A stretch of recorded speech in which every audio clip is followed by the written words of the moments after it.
Another thing about Black Friday. No. We're not doing this. Welcome to the Street Talk segment, everybody. What went on in Coronation Street this week? Plenty of drama, plenty of controversial scenes, plenty of experimental storytelling, which people have certainly got strong opinions of online, and so have we. So we'll be sharing our thoughts about that later on. Gemma, would you like to kick us off with some lovely clickbait as per tradition?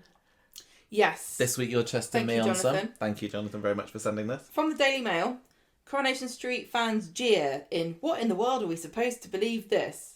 Oh, in what world are we supposed to believe this? As a major character's real age is finally revealed. Really? Has somebody had their real age? What the actor's age or the character's age? The character's age. Somebody did say how old they were this week. Did they? Yeah. This isn't Becky, is it? Because we saw her no death certificate last week. What was she? 81. Born in 1980. Okay. Old Becky Falconer. She's 81. Hatched out of her egg. Who else? There probably was a live stream of the eggs. You know how people like to do now. I don't remember who revealed their age this week. It wasn't like we didn't know this character was the age they said they were, but I think a lot of people were quite surprised for some reason. I don't know. I'm saying Shona because she went to hospital. It's not Shona. She didn't to give her age, did she? Which story was it? Was that too much of a giveaway? It was the Driscoll story. You won't guess it from that though. They were talking to... I don't know, who is it? Go on. James Bailey. James Bailey. Yeah, there is always a surprise about that, isn't there? It's bizarre because he was the younger of the Bailey siblings, yet both times he's been played by somebody who's older than Ryan Russell, who plays Michael, isn't he? So how old is he at the moment? He's supposed to be, what, 31, 32 possibly? You think that's in the age of James Bailey? Yeah. No. How old is he? 25. Oh, really? I thought he was older than that in the show. Okay, yeah. Well, that doesn't make a good headline, does it? Coronation Street fans say, "Oh, really? I thought he was older than that." As major character's real age is finally revealed.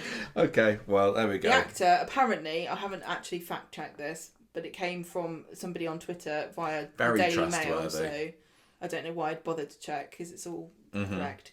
Apparently the actor is 35, and the guy who played him before, who I've forgotten... Nathan Graham. 34. Okay. So every time they recast him, they'll go 1 year older, probably. He probably will, won't they? Okay, good. Yeah, nice. Next. He doesn't look 25. No. But then I don't know anybody's ages. I just know younger than me or older than me. Well, Corrie just likes to confuse us. It's like Will, isn't it? Like, I know he's supposed to be 15 at the moment, and having him sitting there with Liam Connor Jr.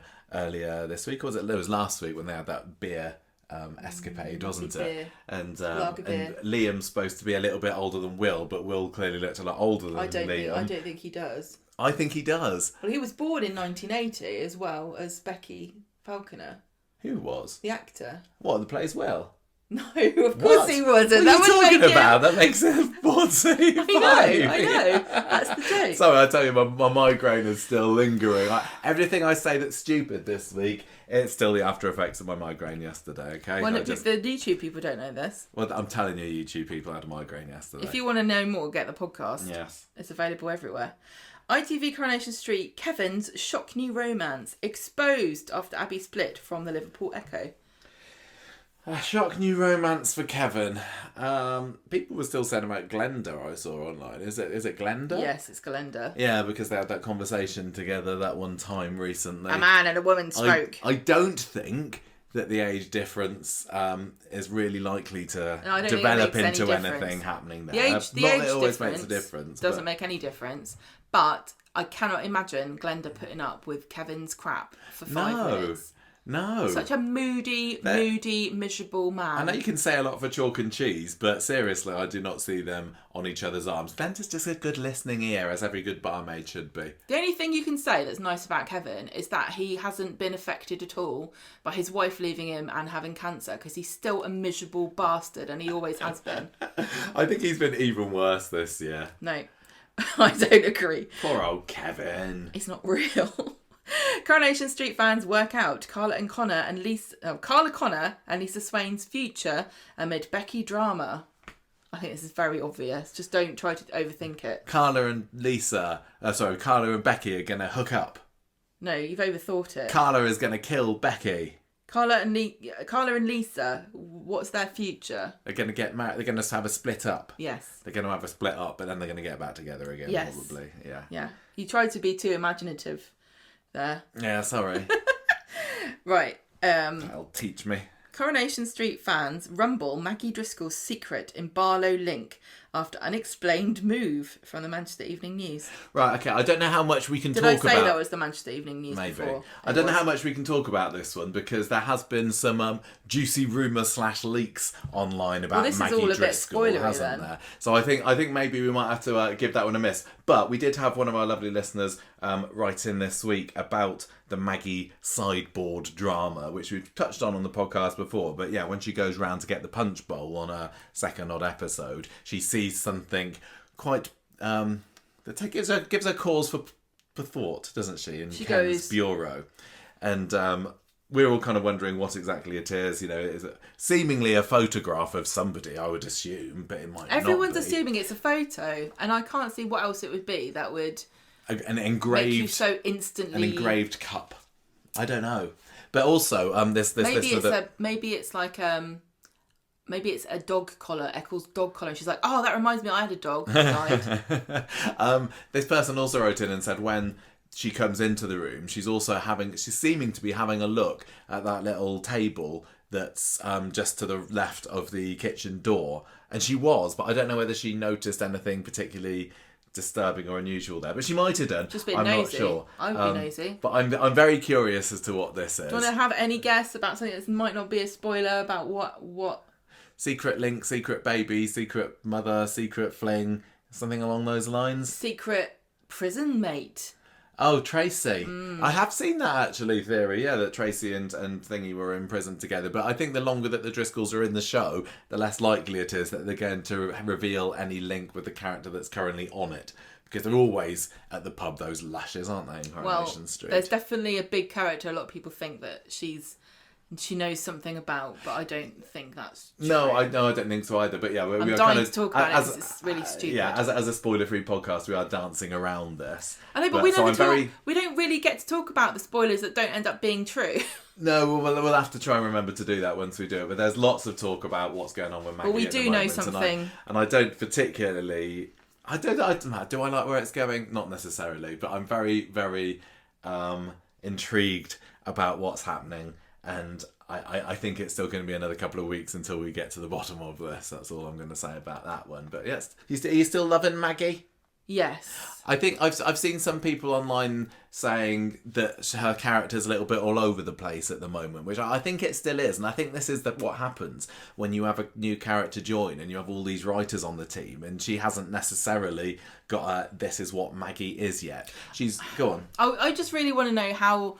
Do they ever have like a I bet they don't do this, but it would feel like something you would do with an important family like the Driscolls.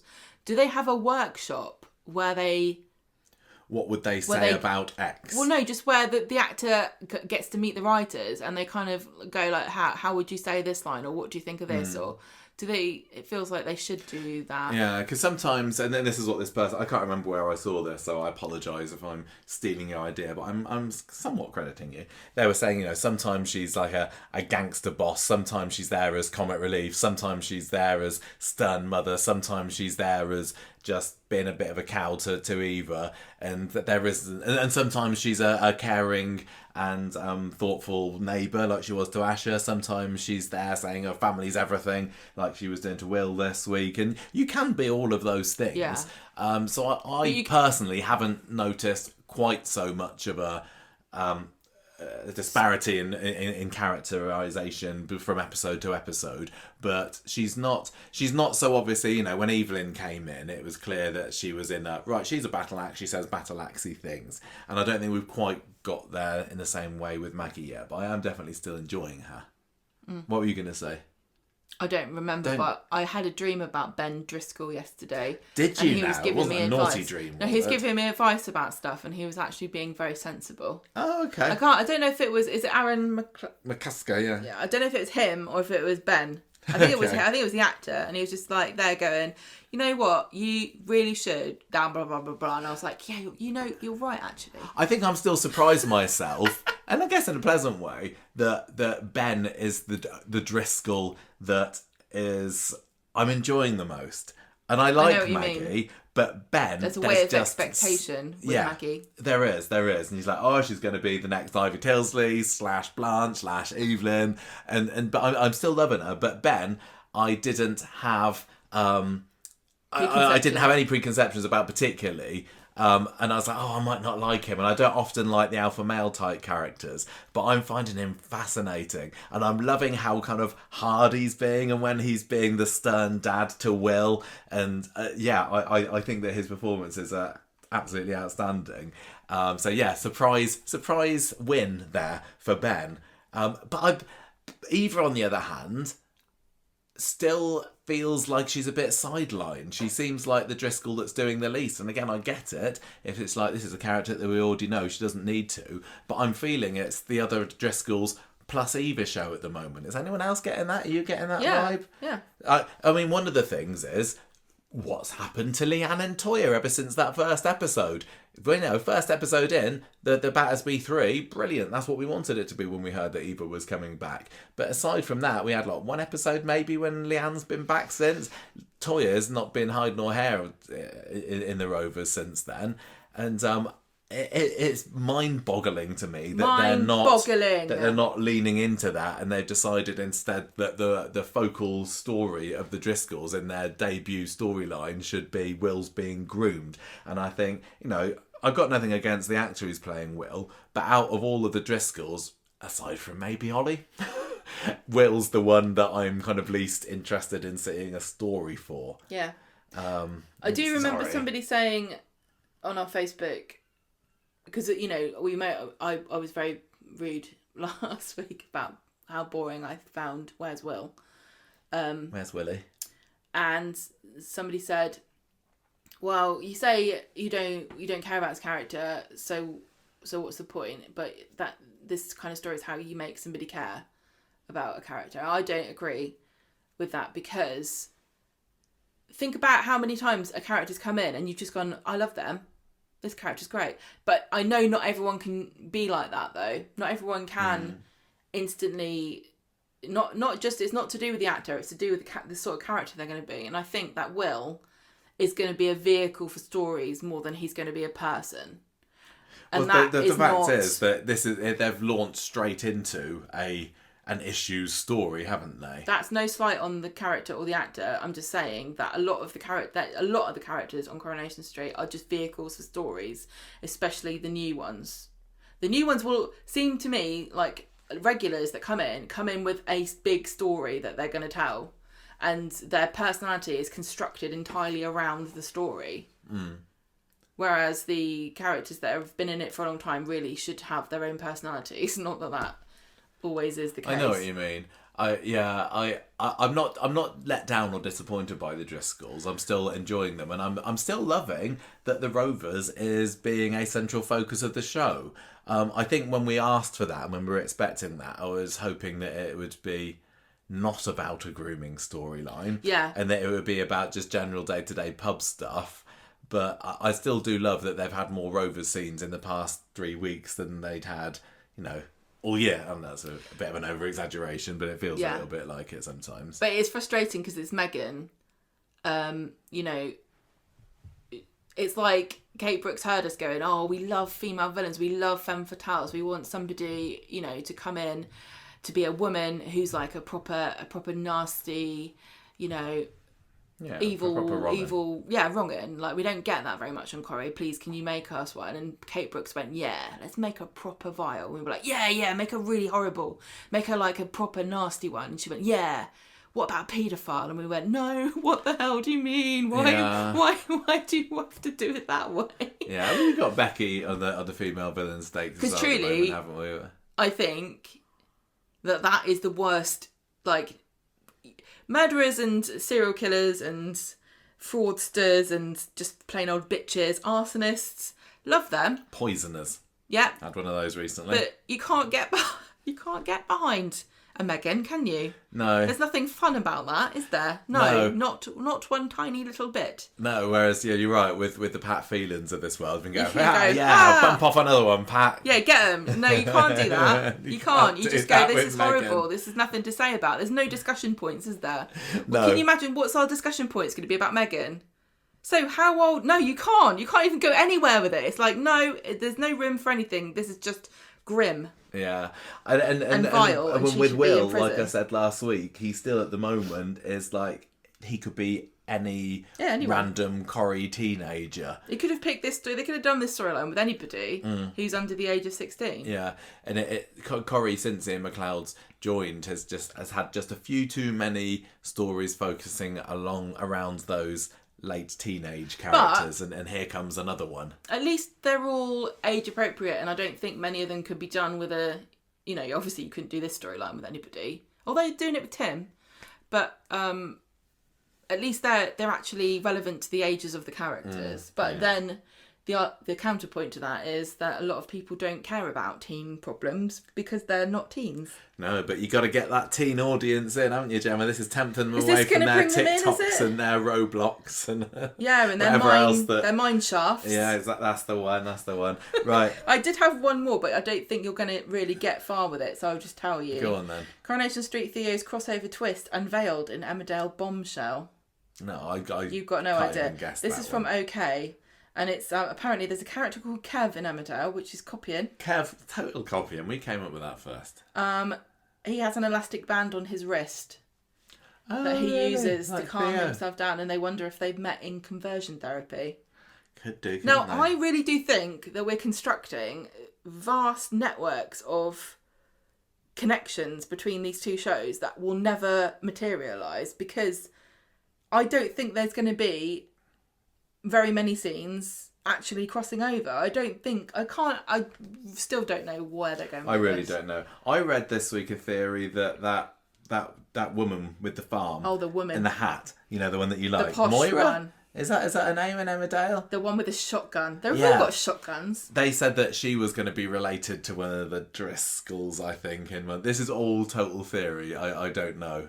What's the name of the actress? I don't know. She's a black character. Yeah, but we enjoyed her when we watched her over in We have that link, don't we? Because we've got the Will and Ollie are mixed race. So we know that there was Mrs. Driscoll perhaps was, black or mixed race herself. Yes. So has she gone to live on a farm? Maybe she has. Anyway, shall we get cracking? We're talking for reals about what happened in this week's Coronation Street, because we've not really even given poor David and Shona a mention, and they were yeah, it's fine. Okay. Gemma's just pointing at a little icon logo. I don't know what screen. it means. It means screen sharing with something on it connected to the TV. I don't know. Okay, yeah. So David and Shona this week. Someone could be copying everything we're saying, and then they'll release it before us and get all the glory like we normally do. Peep Show is the first storyline this week, and this was an inspiration that I don't think any of us saw coming in Coronation Street, but for Wednesday, the first half of Wednesday's episode at least, we got to see inside the minds of David and Shona Platt, and some people loved it and some people hated it. I just need to say one thing about this. Now, the cultural impact of Peep Show on the UK is so great that you can never do what they did on Coronation Street without people talking about Peep Show. For those who've not seen Peep Show, if you haven't continue the sentence, Gemma. If you haven't seen Peep Show, it is it Channel 4 comedy? Yes. What's this? Mitchell and Webb. I've forgotten their names. Their first names. They don't need them. It's fine. But I often will liken Mark to Ken. So he's one of the main characters. Mark and Jez are the two main characters. And the whole premise is it's a comedy where you hear their thoughts and then they say something, and quite often what they think and what they say are two different things. And the cameras are always like pointing out of their eyes, aren't they? Is that always from one of their 2 points of views? And quite often the characters will look directly into the camera because they're talking to a character and you're the character because you're the camera. Because it's a comedy, when you hear someone's thoughts on British television, you instantly go, Peep Show. Yeah. So the fact that they chose this storytelling vehicle to tell an incredibly tragic story was so jarring and difficult to overcome because of the history of comedy of this storytelling device. I don't think that it worked very well. And it is just because of Peep Show. Yeah, but at least it did make a very easy storyline title in Peep Show for Shona. Please look up Peep Show on YouTube. If you have never seen it and you like British comedy, it is actually one of my favourite shows of all time. You've watched it many times through, haven't you? 10, 12, series I just love it. There are. So we're going to kick off with that one. Then we're going to have the Well Groomed storyline, which is, depending on your accent, sounds exactly the same as Well Groomed, which is why it works as a storyline title. I'm going to say like South African maybe. He's very well groomed. Well groomed. I don't know. We're going to be talking about that one first, which is not a laughing matter whatsoever. Elon Musk is going to be mad at you. So all the Driscoll malarkey is going to come next. Then we have got everything that's happened with the Metcalfes this week. I've written Once Upon a Tim here as the old storyline title, which was just to give it a link to the grooming storyline, but there was stuff going on with Joni and Shoni and Brony. There was stuff going on with, I think I've put Kevin's poker game here as well. So it's all a bit of a mishmash there. Then we've got Fizz. Fizz is over because she's having a bit of a mare of a time at the moment, isn't she? Poor old Fiona there. And Tyrone trying to pick up the slack. We've got Beck from the Dead, made of... That's a New Zealand one. Beck from the... It is, isn't it? Yeah. But very small, slight appearance this week, wasn't she, old Becky Swain and co. And then coming in on Friday's episode, returning from the dead, was the Undertaker Under the Thumb story, which is surely going to blow up on Monday when Todd oversleeps, thanks to Theo's it's okay. He told me... Unpluggery? Yes. He told me to give him a ring if he wasn't up. Todd did. Yeah. Yeah, but Gemma, Todd needs to wake up at 7:30 on Monday morning, and bless you, you're probably going to be dead to the world at that point. You talk nonsense, my friend, because you quite often will wake me up at 4, 5 o'clock in the morning, and then I get mad. Yeah, but you go back to sleep again. You usually sleep at 7:30, aren't you? How many... If you look back on your text messages, you'll find that that's not necessarily the case. I stand potentially corrected. So we're going to do the... Anyway... if somebody asks me to wake him up, I'll wake him up. Okay. I'll set my alarm. Nobody's going to unplug it in my house. But anyway, how would you wake him up? Because his phone's not got any battery in. I phone up Theo. I've got Theo's number. Watertight. Me and Christina got Theo's number. Okay.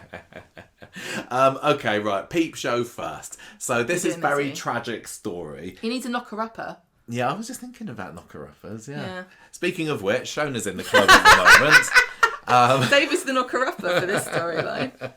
Yeah, he's got the giant pole that's been... Oh no! Apparently, we've heard of Celebrity Big Brother, yeah, and what was going on there. So this we all saw this coming, didn't we? Things had just been a little bit too lovely and hopeful and precious in Platland, and they were looking forward to this baby and what could possibly go wrong, etc., etc., etc. Well, this week was when it all came crashing down. Yeah, and I love Kate Brooks, but she's the head of the household here. So it's like Kate Brooks went, you guys love cancer storylines, and we went, no, we don't like them. She went, no, you love them really. What about after we had Toya's one, which you didn't cry about enough, and then we had Kev's one and no one seemed to care. What about if we gave a baby cancer that wasn't even born yet? That would be a cool idea, right? Is everyone like that? I know it's not been called the C word yet, but it's a mass. Did they call it a tumour or a growth? No. I think they called it a mass or a growth. I think because Shona's still kind of holding out the fact that it is benign and they'll be able to lop it off and then everything's going to be all fine and dandy. I don't know lots about all the different sorts of cancer, funnily enough, but there are some that you can just have surgically removed and you don't actually need any follow-up. But I don't think they could do any follow-up, could they? I am still at the moment, and we're going all over the place with this, I'm still saying at the moment that this is going to be okay. I seriously, very highly doubt that this is going to end in real tragedy and losing the baby or anything like that. I really don't think it will. I think this is just a hurdle, really big hurdle, and a bit like I said this on the short the other day, that when you give Debbie a dementia storyline, you're very sad about it and you think, what on earth are they doing? Why are they getting rid of that character? Why are they giving this beloved icon of the street a horrible degenerative disease? But then you think, well, yeah, but Sue Devaney's going to do a bloody good job of it, don't you? And this is what I'm thinking with David and Shona. Jack P. Shepherd is definitely and consistently referred to as one of the best actors on the street. And Julia Golding as well, I think that she is absolutely fab and flawless, and I think that she's one of the best additions to the programme in the last decade. Yes. And I think that they are going to do, and have been doing so far, an absolutely sterling job on it. But I don't think that it's going to end up in a horrible tragedy. I don't think they're going to lose the baby. I think it's going to be a risk. The drama comes at the moment between them deciding, do we have the surgery or don't we? I think she's going to have the surgery. I think the baby's going to be fine enough. I mean, we've just had bloody Frankie last year with all his bone marrow transplant nonsense. They wouldn't do that again.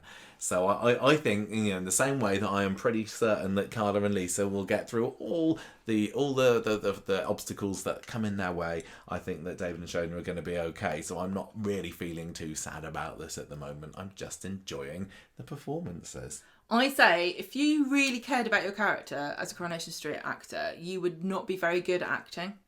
Why is this? Because then they won't give you really hard jobs like pretend your baby is ill.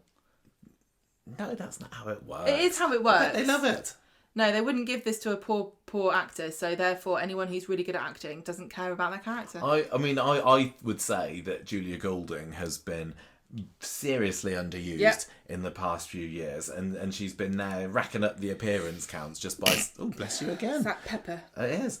Standing behind the counter at Roy's and having a good old time, but she hasn't had mega dramatic stuff to do, at least in the same extent that Jack P has, and I think this is going to be, her opportunity to get herself on the front of the soap magazines and awards, because that's what it's all about, isn't it? So anyway, I think it's going to be fine. So, well, inner thoughts is not the way to go with it. No, it's all about outer thoughts. You're not going to get any for your peep show. Right, Monday's episode, they got their scan, haven't they? 45 minutes into the show. 45 minutes into this podcast, and we're getting to the first scene of... Yeah. But I think I'm going to say that this week's Corrie wasn't another week for the ages, so there'll be other bits that'll be able to run past, don't worry. They're got their scan today, so they missed the last one a couple of weeks ago because David got stuck in a lift, and they rather than getting a follow-up straight away there and then, they decided to wait a few weeks, or maybe that's all they could get, I don't know. But Shona's telling David, you better bloody be there today or else. Yeah. And that's the main drama on Monday, isn't it? Because David nearly misses that appointment again, all thanks to Kit. So he's still smarting, Kit is, over this conversation that David and Shona and Sarah Louise were having in the bistro last week, where they were having this sweepstake about how long the pair of them would be together. And Sarah is still talking to Kit and saying, look, honestly, are you going to be around in 6 months' time? And he's just non-committal about it. Sarah, give him the boot. Seriously. There's nothing wrong with being in a relationship with somebody who doesn't want any deep commitment, but that only if you also agree. Yes, exactly. But what does she want the commitment for at this point? I think that Sarah does. But I mean, why? She married Adam. She thought that was going to be forever. I think that she has matured. Change her mind. She wants to have a secure home for Harry to grow up in. I think that she does. I don't think that she wants to play around anymore. I think she wants a guy that's for keeps. And just the fact that he was there saying to her, well... He basically no-commented. I know. So I got this from the interviews. I haven't got my brief with me. Yeah, it was. I'm not signing anything without my lawyer. Honestly. But if I'm Kit, I'm non-committal with Sarah. Sorry. Well, don't tie your horse to this woman. Why? She's a maniac. She's a bit of a catch, is Sarah Louise. What? I know that her life is very chaotic. She's got a lovely flat. Oh yeah, well that comes. And up, it's quite a nicely balanced, masculine, feminine decor style. I think. I think that I don't know what Gary's thinking with all that pink, but like this is quite dark, isn't it? It's not. Yeah. So I'd move in if I was Kit. Yeah, but he doesn't. Also, he's got that haunted microwave in his one. Oh, what was it? With Uncle Stephen making gurning faces in it. Yeah. Anyway, Kit confronts David in the precinct later, and they have a bicker because Kit's still annoyed about putting the idea in Sarah's head that he wasn't really for He's keeps. causing troubles. Yeah, and then Kit arrests him. Well, kind of. He kind of fake arrests him, doesn't he? Which we've seen happen before, but David thinks, oh, not again, you can't do this to me. But actually, Kit's just taking him into the car to bring him to the hospital. I didn't really get what was going on there. Did he change his mind halfway through, or...? I think Kit realised he'd gone a bit far with it. Because he probably was annoyed at David. Yeah. He's just used to abusing his power. Yeah, it just comes naturally to him, doesn't it? He thinks about it. Yeah, good job he's not American, isn't it? David would be dead. Yeah. He was coming right for me. David gets driven to the hospital by Kit because he's a nice guy after all, or something. I don't really know. But that's why I like him. But Shona's there at the hospital getting very frantic. No, she's not. She's waiting to go to the hospital, isn't she? Sarah had given her a lift. Yes. So they are at the hospital, and there's a really good scene where she needs the toilet. That was fantastic. Now, Julia need the toilet acting from Julia Gould. From me, gets the performance of the year for that. Just the squiggling around on the chair. I completely believe that she needed the toilet in that scene, and actually it was starting to get to me too. Do you think that she properly did it method? Do you think that she just downed a couple of litres of water before the director said action? Yeah, normally she has a pathetic baby bump, but that was just water. It wasn't just floating. That was just 3 litres of Ribena. Yeah. Sarah's trying to take her mind off the fact... Yeah, the reason that she's had a lot to drink is because she needs it for the scan. Because that's what happens, apparently. I don't know. Need a full bladder. Anyway, Sarah's talking about Kit with Shona and saying, oh, maybe I should just break up to him and with him. And Shona's like, yeah, why not? Yeah, because she needs a toilet. She doesn't care. No. And then Shona gets called in just as David arrives. Hurrah. So, they're getting their scan. We've all been there before. In Coronation Street, that is. Never for real, have we? Never experienced the joy of that, darling, me and you. We've been to adopt a cat before, though, from the. You don't get to see the cat in the belly of the other cat, though, do you? No, but you get to see it in a cage. I suppose it's a bit different with the baby because you can't say, I'll pick that one. A pregnant woman is like a cage. Yeah, a cage for a baby. And then it might poke out. I don't know. Was this the scene? I can't remember whether it was Monday or Wednesday's trip to the hospital. It was Wednesday's, wasn't it? Where Shona was looking at the pregnancy posters on the wall, and there was that one that looked like two of them. There was 2 of them that looked like a woman was doing the splits. We put it on Twitter, and it didn't catch fire as much as we hoped for. But it really looked like there was a woman doing a splits, which had a QR code over her foof. A noonie. Yeah, but anyway, so they're in there. That's because there was a lot of really sad. Like, we just looked at it, the picture and went, but there was a lot of tragic stuff on that notice board that we just glossed completely over. Yes, because we're heartless like that. Yeah, anyway, they're getting their scan. They can see the baby on screen. Very chuffed. Midwife's checking for 11 different conditions. I don't know what they are. And she's not really looking very good, is it? She declares that there might be a mass on the baby's neck. Horrible stuff. Horrible stuff. Yes, it's horrible. There's the utter nightmare. Because I don't know, do people go to these scans worried generally, or do they go excited? Because this is what I would be like.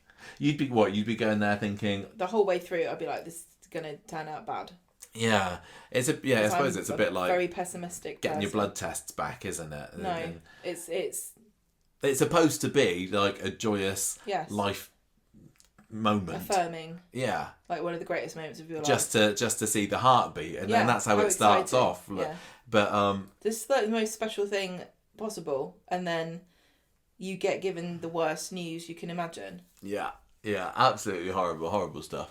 And this woman can't tell them very much either, can she? She says, well, I'm going to have to refer you to a consultant, but it's going to be pretty urgent. We'll get you in there quick. And that's going to make it worse, isn't it? Like, oh, okay, so I need to be told more about this. I've got to wait to find out what you're talking about when you say there's a mass on the baby's neck, because... And the fact that you said it's urgent, in a way it means it's good because I'm hopefully going to be seen soon, but equally, the time between now and that episode when it happens, I'm just going to be thinking of nothing else. And they can't tell you anything because they don't know. No. And you're not going to go, all right, I'll just sit quietly at home. So you go online Shona goes and Dr. you Googles it, doesn't she? And of course, you're not looking for the stories where they say, oh, it's fine. You're looking to find out what's the worst thing that could possibly happen. And we all know what that is. Yeah. So they go home and so, like you say, Shona is just there trying to look it up online, and David has to stop her. But at least they find out that they got an appointment on Wednesday, so they don't have to wait too long. Audrey comes round, and she's really excited because she wants to know about the scan. And don't they say to her that they had to delay the scan or something? So that's the reason that they give. They didn't actually have the appointment. Yeah. David says there was a computer error or something, doesn't he? But yeah, they end the episode, well, close to the end of the episode at least, with a lovely, lovely hug with David and Shona together. And this is why I'm glad that David and Shona are the ones that have got this story over probably anybody else, because they are a couple that I care deeply about, and I believe besotted with each other and will support each other. And I know that Shona was... oh no, let's not go bringing. She went with Kit last year, didn't she? Let's not go there. But I totally buy them together, and they celebrate together, and they grieve together, and they hug together, and they cry together, and yeah, they're pretty inseparable to me. And there were a couple of scenes over these 2 episodes which had them both just literally there in each other's arms, and that's almost all they're needed to be. And we get to find out a little bit more about what's going on inside their heads, and how David is trying to put on a front or to not talk about it, and we'll get to there when we get there. But yeah, I loved all those just huggy moments, and it's the dialogue not always needed. We've also got a little bit after body that. language. Yes, exactly. A little bit after that of Kit and Sarah, and he's in her flat, and she's saying, "Oh, well, you know what you said earlier. I got the impression that you think that our relationship's a bit more casual than I do." And he says, "Well, look, I just enjoyed my freedom for so long, but actually now I reckon I'm up for settling down, actually." And he invites her and Harry to come and live in his flat, and she's like, "No, you can move in here." So I don't trust Harry on the stairs. I was really hoping that this was going to be the end for Sarah and Kit. Kit. No, I mean, they're just rubbish, aren't they? No, I like them. I love Kit. I don't care what anybody says. No, do you mean what I say? Because I'm the only person I think that's got no, loads of people hate him. Loads of people grind hate him against Kit. He's just no good for her. He's clearly no good for her. He's my mischievous, lanky beanpole. Sorry, no, he's so naughty. He's gonna break her heart. Him arresting David was just like, oh, no, come on, that's stupid. Yes, exactly. Anyway, so that's all going to be hunky-dory for them, apparently, for the time being. And then you get a final scene of Shona and David at the end of the episode, and they're watching a film, but she can't concentrate because she's worried about the bad news. We've all had moments in our life where we're waiting for something terrifying. Some news that's going to change your life. Well, I think we have. I don't know if that's... I hope it's not really universal, but... I think it probably is. How could you... You just can't. I wouldn't be able to even... She can't eat anything. No, as much... people talk about doing something to distract you, but for some things that are as big as this... there's nothing. Nothing can do the job. No. You just almost just like, I've got to go to sleep. If I can go to sleep, then I won't be thinking about it anymore. Exactly, but you can't sleep. No. Normally. No. It's horrible. So David, bless him, ends the episode by saying they should split the last samosa and then hold each other really close. I think he's just going to eat it. So then we had Wednesday's episode, and I think before we watched this episode, I'd seen that the first half of the episode was going to be dedicated to David and Shona, but I didn't know anything else. Did you? I know you'd seen again bits online, hadn't you, during the day before we properly watched it? But before Wednesday, did you have any idea that there was another special episode coming in? No idea this was coming, except Wednesday when the Twitter feed sort of exploded a little bit with people going, that was dreadful. Yeah, that seems to be the overall impression that's being taken away from at least the more vocal of the social media commenters. I think a lot of people just aren't going to say they liked it at this point. If they did... Oh, I will. I'm going to say... Not on Twitter. I know you... Oh, right, okay. I did say a lot of people, didn't I? I actually really surprised myself with this because we were watching it and you knew that it was happening, and I got home from school and we put it on. I was just and you really and you said afterwards, I wish I could have filmed your reaction to this. Yeah. So the credits, the intro credits come and it says Coronation Street, blah blah blah, and then you see, I think the first shot is Shona looking in the mirror, isn't it? And then you hear inside her head, and then within half a second I'm like, oh bloody hell. Yeah, you went, oh no. What are they doing? What is this? And you're like, I wish that we could have filmed that and put it online, because that was the same reaction probably that everybody had. And I immediate knee-jerk I've just got a knee-jerk reaction to anything that's a little bit too out there and different, and hashtag not Corrie. But sometimes it works and I eat my words, and sometimes I'm like, yeah, okay, this sounds good, I'll give it a try. And other times I'm like, no, don't want it like that. That's not what Corrie should be about. But I sat through the whole of the first quarter of the episode with it being from Shona's point of view, kind of thinking that and saying, well, what's the point of this? Why can't it just be normal? I get that we're knowing what Shona's thinking, but it's all a bit odd, and they're just trying to be clever again. But then when the second quarter of the episode went back in time, because I think the first quarter ends with them being asked into the doctor's room, aren't they? The specialist's room. And then after the break, they're back at the house again. And my immediate thought was, oh, there's been a time jump forward. They're back home again after it. They're going to find out. And then they start replaying the scene again. And I was like, okay, yes, I think I'm going to buy this. And I really actually ended up enjoying it. And again, I know that that's not the takeaway that most people have from this episode, but I very pleasantly surprised myself by how willing I was to go along with the idea that we're seeing it from both characters' points of views, and then how much I liked it. And there are some bits that still could have been done better. We were talking when we were watching it about how much extra did we actually learn from what was going in their heads that we wouldn't have got from not doing it that way. And I think there was still bits, especially with David, because I really appreciated getting to see how some of the cockiness, the sarcasm, the snarky remarks he gives are a front. Yeah, a front, kind of downplaying the fact that he's actually bricking it inside. I enjoyed that, and I definitely believe that about David. So yeah, on the whole, and that's why for the on the Street Talk short in the end, it's like I think banging despite initial misgivings. By the way, if you haven't watched our Street Talk short from Wednesday, please do. We did something a little bit different this week. Yeah, I think it's funny. So go and have a look, go and check it out. So what's your, now we're a few days out from it, lasting impression of this? I mean, good or bad? One thing they did differently to Peep Show, which I don't think anyone's really given them enough credit for, is the storytelling device wasn't just internal thoughts, it was replaying the scene again, but from a different perspective. And you don't get that on Peep Show, it's simultaneous.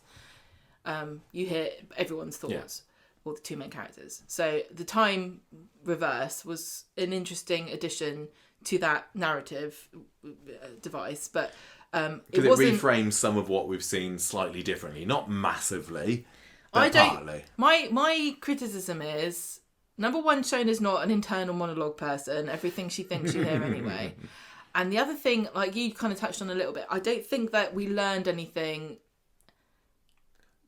that wasn't going to be obvious to us because we know the characters so well. Like if you, I honestly think if you told everybody who's watching, right, fill in what you think the character's thinking now, I don't think many people would have said anything different to what they came up with, which is fine because it means that the characters are so well developed and acted and performed that you know them that well. But then it kind of like makes the purpose of the device superfluous, really. So that was my main criticism, is that we didn't learn anything. They possibly could have played a little bit more with, you like with Mary, for example. The first time that we see Shona in the car, she sees Mary walking past, kind of scratching at her head, and she's like, "Oh, what's going on with Mary?" And then in the second quarter, you see David making a hash job of Mary's hair, and she goes off at the salon without getting the job finished, and then that explains what Shona saw. So that maybe they could have done a little bit more like that, or maybe having more scenes that only one of them is in but not the other, like we saw. And again, this is going to be quite difficult to synopsise really, because I don't want to run through the whole thing twice, but there was one bit where David, again when Shona's in the car, David is hanging around inside. And the second time that I was watching it, I was thinking, oh, we're going to find something really exciting, or not exciting, but really unexpected or surprising of what's David doing when he's inside. And they showed him with the baby grows that had been delivered in the post. And it's like, oh, okay, yes, he wants to hide that. That makes sense. But there wasn't it wasn't a massive, shocking reveal. This is the thing. They're never going to do this again, because I think that this is one of their, playing with the medium things, which I'm always going to support them trying, because I do think it's interesting. For every... What's a bad one that they've done? I don't know. For every this one, in some people's eyes, you get a Mason's death episode, don't you? Which was universally praised. This show's been going 65 years. You can have half an episode where something's a bit different, and it's fine. So some people were saying... it should have been the whole episode. Like, why half-arse it? No. Too long. It probably would have been too long, but it's interesting that maybe they chose to do this now rather than holding on to the device until the new year when the episodes are going to be half an hour. Would have made more sense to do it then. And I'm going to say, I don't know why particularly this storyline or these characters they chose for this. I think there are situations that would have been way more exciting and juicy. This wasn't juicy, was it? This was sad and tragic. This is two people that you really like experiencing one of the worst things that they can, and nothing about what they thought in their heads was different to what I thought they would think. I'd rather they use this for something where someone's actually hiding something. And also the other thing about it is that, the peep show stuff is one thing, but David and Shona are both super sarcastic, and so some of the things they were thinking were funny. I like when Shona was in the waiting room looking at the posters, and then she's got the other pregnant women there, haven't you? One of them really looked like she just had a really big curry, and Shona's there looking at her going, smug git. Yeah. And I love that. But also you pointed out that she was making a face to say smug git. And I think if I was that woman, I'd be like, what's that a problem? No, she was giving her a stink face for no reason at all. Like, sorry, you should be able to hear what I'm thinking. You're a smug cow. Yeah. Does that help? Yeah, anyway, so that's my criticism of it. I did give it a bang in, because I said at the end of the short, I don't know if I loved it or I hated it. I really don't know. I definitely didn't hate it. Err on the side of being positive, because I think that creativity should be supported, and taking risks should be rewarded, because it's too easy to play it safe. But it was also what made me give it a bang in was the performance of the main actors, the main players. Jack and Shona are fantastic. They are one of my favourite couples on the show at the moment. So the fact that it was an episode dedicated partly to them is all good in my book. And actually a lot of what happened for the rest of Wednesday's episode, because you had like the poker scenes, for example, there are lots of nighttime stuff, which is always special these days in Coronation Street. Yeah, that kind of added to my giving it a banging. The fact that they were like friends. Everyone's going, oh, I want friend scenes. Then we have a poker scene. You never have that. And then everyone just talked about the bits they hated in that episode. That part of the story was good, because you get to see them doing stuff they never... I'm sure they used to do things like that more in the old days, let's all get together and have a chat or play poker or a game or whatever. There's definitely been poker scenes before, but and it was almost similar, wasn't it? Because in this one you had Kev almost losing his car to Sally, and I'm pretty sure that, was it Fred or Mike, one of those two, lost their car or the business or something to the other one at one of these scenes in the past. I almost would have liked to have lent a little bit more into the poker scenes. It felt like it was over and done with pretty quick, sooner than it needed to be.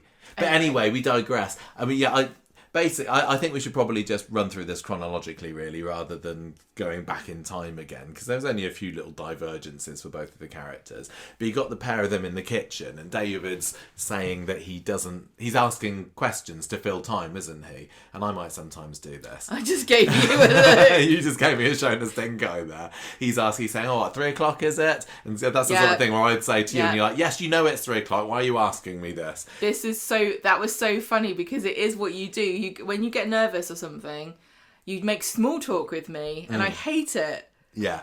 And Shona does as well here. And David, inside his head, is saying, oh, what do I do here? And you can hear him kind of criticising himself and saying, why did I say that? But you don't have that bit, though, do you? No, I don't have that. You're like, la, la, la, la, la, la. If they did this for me, there'd be nothing going on inside my head, I'll tell you what. It would have been so funny if they just cut to Mary. She's walking down the road and she's going, mother, blah, mother, mother, mother, mother, mother, mother.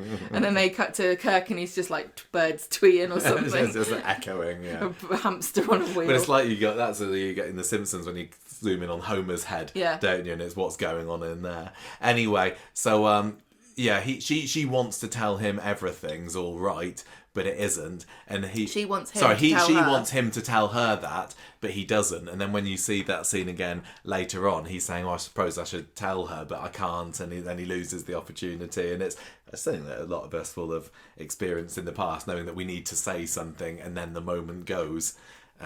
Really well done. And then you get Shona walking down the street and walking into a very smug Dee Dee and Layla. No, she's not being smug. I'm just saying it from Shona's point of view. And Shona's trying to swerve around there because Dee Dee's just whittering on about babies. And this is the last thing that Shona needs to hear at the moment, because as far as she knows at the moment, she may not have a baby to look forward to. This is the trouble, isn't it? Because I don't really ever go around, know pregnant women. None of my friends ever been pregnant. But my thoughts are that were I to know somebody who was pregnant, I would just never talk about it. Would you? Yeah, just don't mention it at all.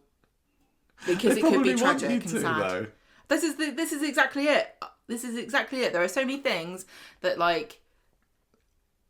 that sounds like an excuse not to organise a baby shower to me. It's like, just in case. Just in case something terrible happens. It's not that I'm a cheapskate. No, I'm just saying, internet on the side of internet caution. scolds have kind of ruined lots of normal human interactions that you would have with people by telling you that in one case somebody said something completely innocuous and it was the worst possible thing to have ever said, and it ruined their life forever. Yes. So there was a lady at the community centre who had a baby recently, and everyone was talking to her about it, and I was like, this is really lovely, because genuinely the only time I ever see pregnancy is on Coronation Street, and it's always tragic.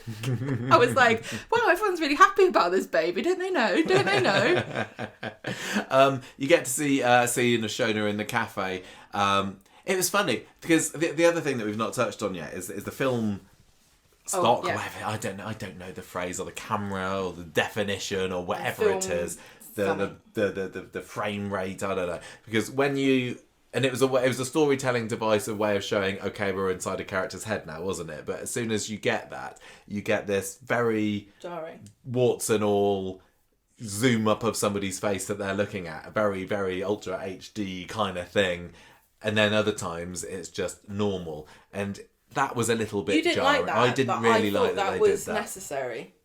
I think it probably was necessary to say this is an inside somebody's head bit. But yeah, it didn't really work for me. But anyway, Roy's going on about trains. Shona can't cope and leaves. And meanwhile, you just had David going forward but back in time. Yeah, you got David spent his morning listening to other people whittering on, and then it's Mary, isn't it? You hear him saying, "Oh, my brain cells are dying." So rude.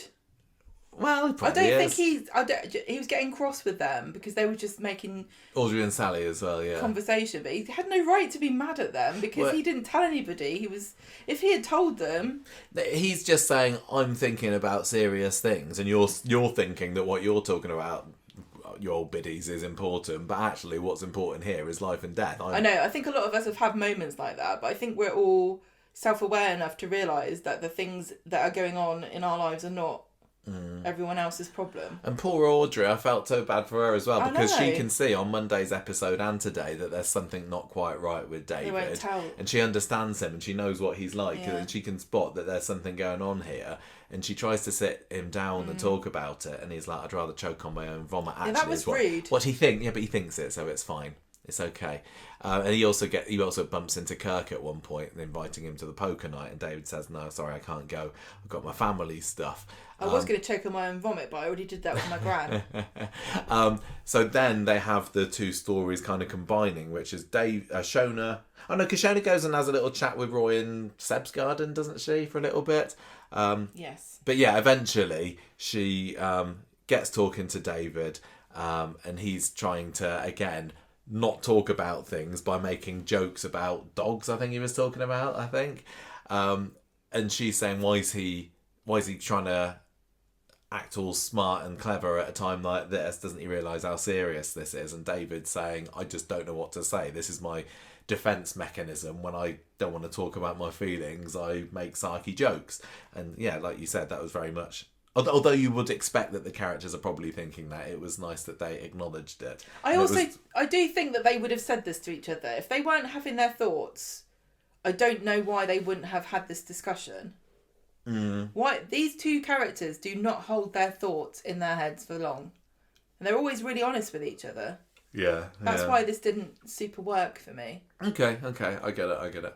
So they're getting in the car, ready to go to the hospital, and David heads inside, and this is when he sees the baby grows. Shona's in the car, ducking out the way so that she doesn't have to speak to Mary, which was quite funny.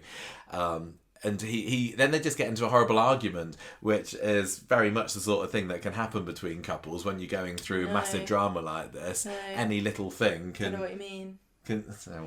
Anything can tip you over to just be at each other's throats. So I thought it was very well observed. And she's kind of screaming at him to get out the car, and he's like, I'm not going. And then you hear inside her head saying, please don't go. Yeah, that was really effective. That really, really was. And then when you get to the hospital, she's there on her own, and I was thinking, has he not gone with her then? But it turns out that he just went to a vending machine, did he? I think maybe. But anyway, it all converges in the moment where Shona is called into the room, and throughout all of the separation, physically and mentally, that they'd had throughout the episode, they merge back together again to hear the news that there's this mass on the baby's neck. Could be a block in the baby's airway, it could be a build-up of amniotic fluid, or it could cause a build-up of amniotic fluid, so maybe the baby could come early. And basically, they're very early on, presented with the option of having an abortion here. Or they could go ahead with it, and Shona would then have to have more ultrasounds, have some surgery, very, very risky, while it's still inside her as well. Incredible. They're very clever. Isn't that incredible? Very, very clever, yeah. And by the way, it's a girl. And that kind of gets dropped in. I think you noticed it before, David. Something. I was like, oh, it's a girl. Yeah. I wish that they'd had a boy. Oh, what? What? No. You're allowed to have a preference. No, you're not. You certainly are. I don't care as long as it's healthy. Well, that is the most important thing, of course.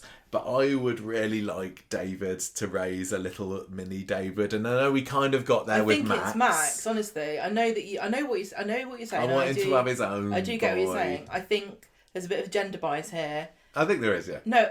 Let me finish. In that, I think that people are more protective of girls, and I think that they've made her a girl to kind of pull on the heartstrings even more. And I'm not saying people don't care about baby boys. Clearly they do. Just ask China. I was going to say that. Historically, people care more about baby boys than they do about girls. Now it's our time to reign. But yeah, I think that a female feels like more vulnerable, and you want to protect and love. And also, the reaction of lots of women will be like, oh, a girl, oh. And it's sad because it's just because they want to put them in outfits. I mean, I guess that kind of lots matches... of women want girls. That kind of matches with the fact that Shona is straight away saying, well, we're going to do everything we can to keep this baby alive. Termination, no thank you very much. I think she would have said the same if it was a boy. I think that she probably would. It's really hard because I'm not trying to be sexist against boys or rude about people that prefer one or the other, but I don't think you can ignore the stereotypes and the gender roles that are involved in the gender of the baby. Yeah.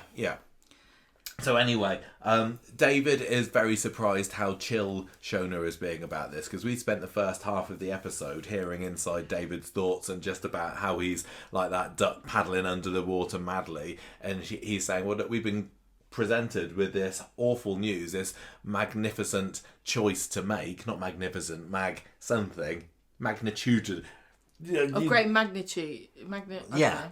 A big life-changing decision to make, and you're seeming like you just made it already. Yeah. And Shona's like, well, yeah, I have. We're going to keep this baby. Well, no way am I getting a termination. I'm going to go through this. It's going to be absolutely fine. And she's like, oh, people are always told with surgery there's going to be risks. And yeah, everyone, lots of people watching will have signed something before going under the knife saying, if we kill you, it's not our fault. Do you agree? It's your fault, really. And so do you think that she's being naive, or is she just trying to look on the bright side on purpose? There's a lot of denial here.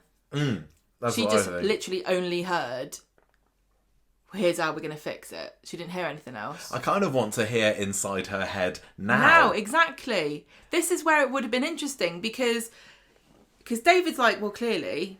that is obvious, and she's like, well, clearly it's obvious, and they both came out with different He doesn't think opinions. It's obvious. He says, I think we should consider a termination. Well, I think he's scared of losing his wife because he's lost one wife already. Yeah, exactly, yeah. It's just careless after a while. Yeah, this is going to be bringing back memories of him on the cobbles with Kylie bleeding out there, and he doesn't want to lose another one. I mean, I know he's seen his mum go through it plenty of times as well. He's like, I don't want to be another Gail here. Blah, blah, blah. People are going to start we're going to get a reputation of not being able to keep a spouse. But yeah, serious, all jokes aside, I think that he is, for him, his wife does come first. And yes, the baby is important to him, but she's more important. The baby is theoretical to David, but it is not to Shona, because Shona feels the baby inside of her. She can see it changing her body. She has a connection to this baby that she is growing inside of her. So it's not, in theory, this baby is already alive, Yeah, and he gets it, and he's seen, he saw Kylie pregnant with Lily for all these years, so course. It's not like it's not a person until it pops out. They say, no, I know, but they say later on, there's a bit where the women are talking, or was it during the beginning of this, where they're, I can't remember when it happens, but there's a conversation that happens, and they say men don't really get it. Yeah, I can't remember when that was. That might have been through the Platt dinner party later, maybe, I'm not sure. And it's true, and I don't know whether that's upsetting to people. Some men don't get it, I'm sure. And some women don't get it either, because we've never had a baby. But I completely understand both. I'm sorry, but I don't think you can't say some men don't get it unless you're talking about trans men. I'm not saying that. I'm just. No, Michael, sorry. Men do not get having a baby inside of them. You can't mentally get it. No, I'm not saying That's that. what I'm saying. Okay, but there were, lots of men do get that it's not just a theoretical entity until it's delivered. I'm not saying that. And I know it's really tough to hear as well, because it feels like you're trying to put a lesser status onto fathers, but that's not true. It's just a biological fact. I mean, it all makes for good drama here, doesn't it? If they both agreed the same thing, then where would be the fun? Well, this is why it's hard. This is why gender relations and sex and gender are so fraught with... we have different experiences of life. The one thing that I would say is possibly slightly out of character for David here. What is it? He found out that Gail was considering a termination for him. Yeah. Because they looked in Granny Ivy's diary, found out that... Maybe she called it a diary. Diary. My diary, I'm Ivy, it's my divey. and he went absolutely off the wall at that, and that was the reason why he ruined Christmas 2006. That's why he pushed Gail down the stairs. Yeah, all of that good stuff. No, it wasn't. That was to do with Tina. Although that was also abortion related, wasn't it? Because Gail took Tina to abort his child. And then he pushed her down the stairs. So that's two really personal experiences with abortion for David. Yeah. And yet he's now here, shoes on the other foot, thinking, well... Maybe it is good. Maybe I need to consider that. So I would have maybe preferred it and thought it'd be more in character if he had originally been dead against it, but then we got to saw a bit more of his thought process, because it doesn't sit right with me that that's his first and only option. I think there's going to be more, and he's going to work through this. And if he doesn't, it's a massively missed opportunity. I don't put it against them that they didn't explore every possible angle of this story in an episode, because they only found out halfway through that this was an option. Yeah, and we didn't get to see a whole lot of it on Friday at all, did we? David really needs to have a heart-to-heart with somebody about these really difficult thoughts that he's got about it. And well, maybe that's one of the things that Shona's going to be able to say to him, or that Audrey that will help him to see, oh yes, because they're clearly not going to have an abortion, are they? Well, I mean, it's obvious they're not going to have an abortion. Everyone knows I'm a filthy feminist, but it's not his decision, so it doesn't make any difference. But I think I would hope that Shona might say to him, you remember what happened to Tina, you remember what nearly happened to you really want that for our child? And he'd be like, oh yeah, maybe we shouldn't then. Anyway, they're having this family meal later, aren't they? And David just doesn't, he's not feeling it whatsoever. Shona's just tra-la-la-ing her way through it, because as far as she's concerned, everything's going to be fine. Little bit of denial in there. Do you think that she's manic here and completely deliberately drowning out any kind of negativity? Or do you think she genuinely is that positive? Because I don't think anyone would. I don't think anybody could be kidding herself. I don't think she could be so naive as to think that it really is all fine. So I think she's telling herself, but she's very convincing. One thing they haven't said as well is, what's the quality of life for the baby? No, they haven't, have they? I mean, is it a case of chop off the lump and everything's going to be hunky-dory after that? Or could there still be... What is causing it? Yeah, exactly. Oh, gosh. More to discover, I'm sure. I mean, when some of us, when we were thinking, there's something going to be wrong with this baby, they could have gone the route of, they're giving it a test and they found that it's going to have, a particular condition when it's born, and some parents might choose to terminate then, and others wouldn't. And I was expecting it more to go down this route. Yeah. But this does feel like with the older you get as a woman, there are more risks. Yeah, this is true. And people don't talk about it, but the same is true for men. Yeah. When we were Shona, how old is Shona now? She must be 35 odd, I reckon. She's played by a 65-year-old, as we all know. Famously, they aged them up. This is I forgot what I was going to say there completely. We were just talking about risks of pregnancies and conditions that they could have. They said they checked for 11 herbs and spices, and I'm not they sure still which haven't one. found the Colonel's secret recipe inside there. So if it had been like, baby's going to have Down syndrome, and then it's like, do we keep the baby and it's going to be a baby with Downs, or do we not?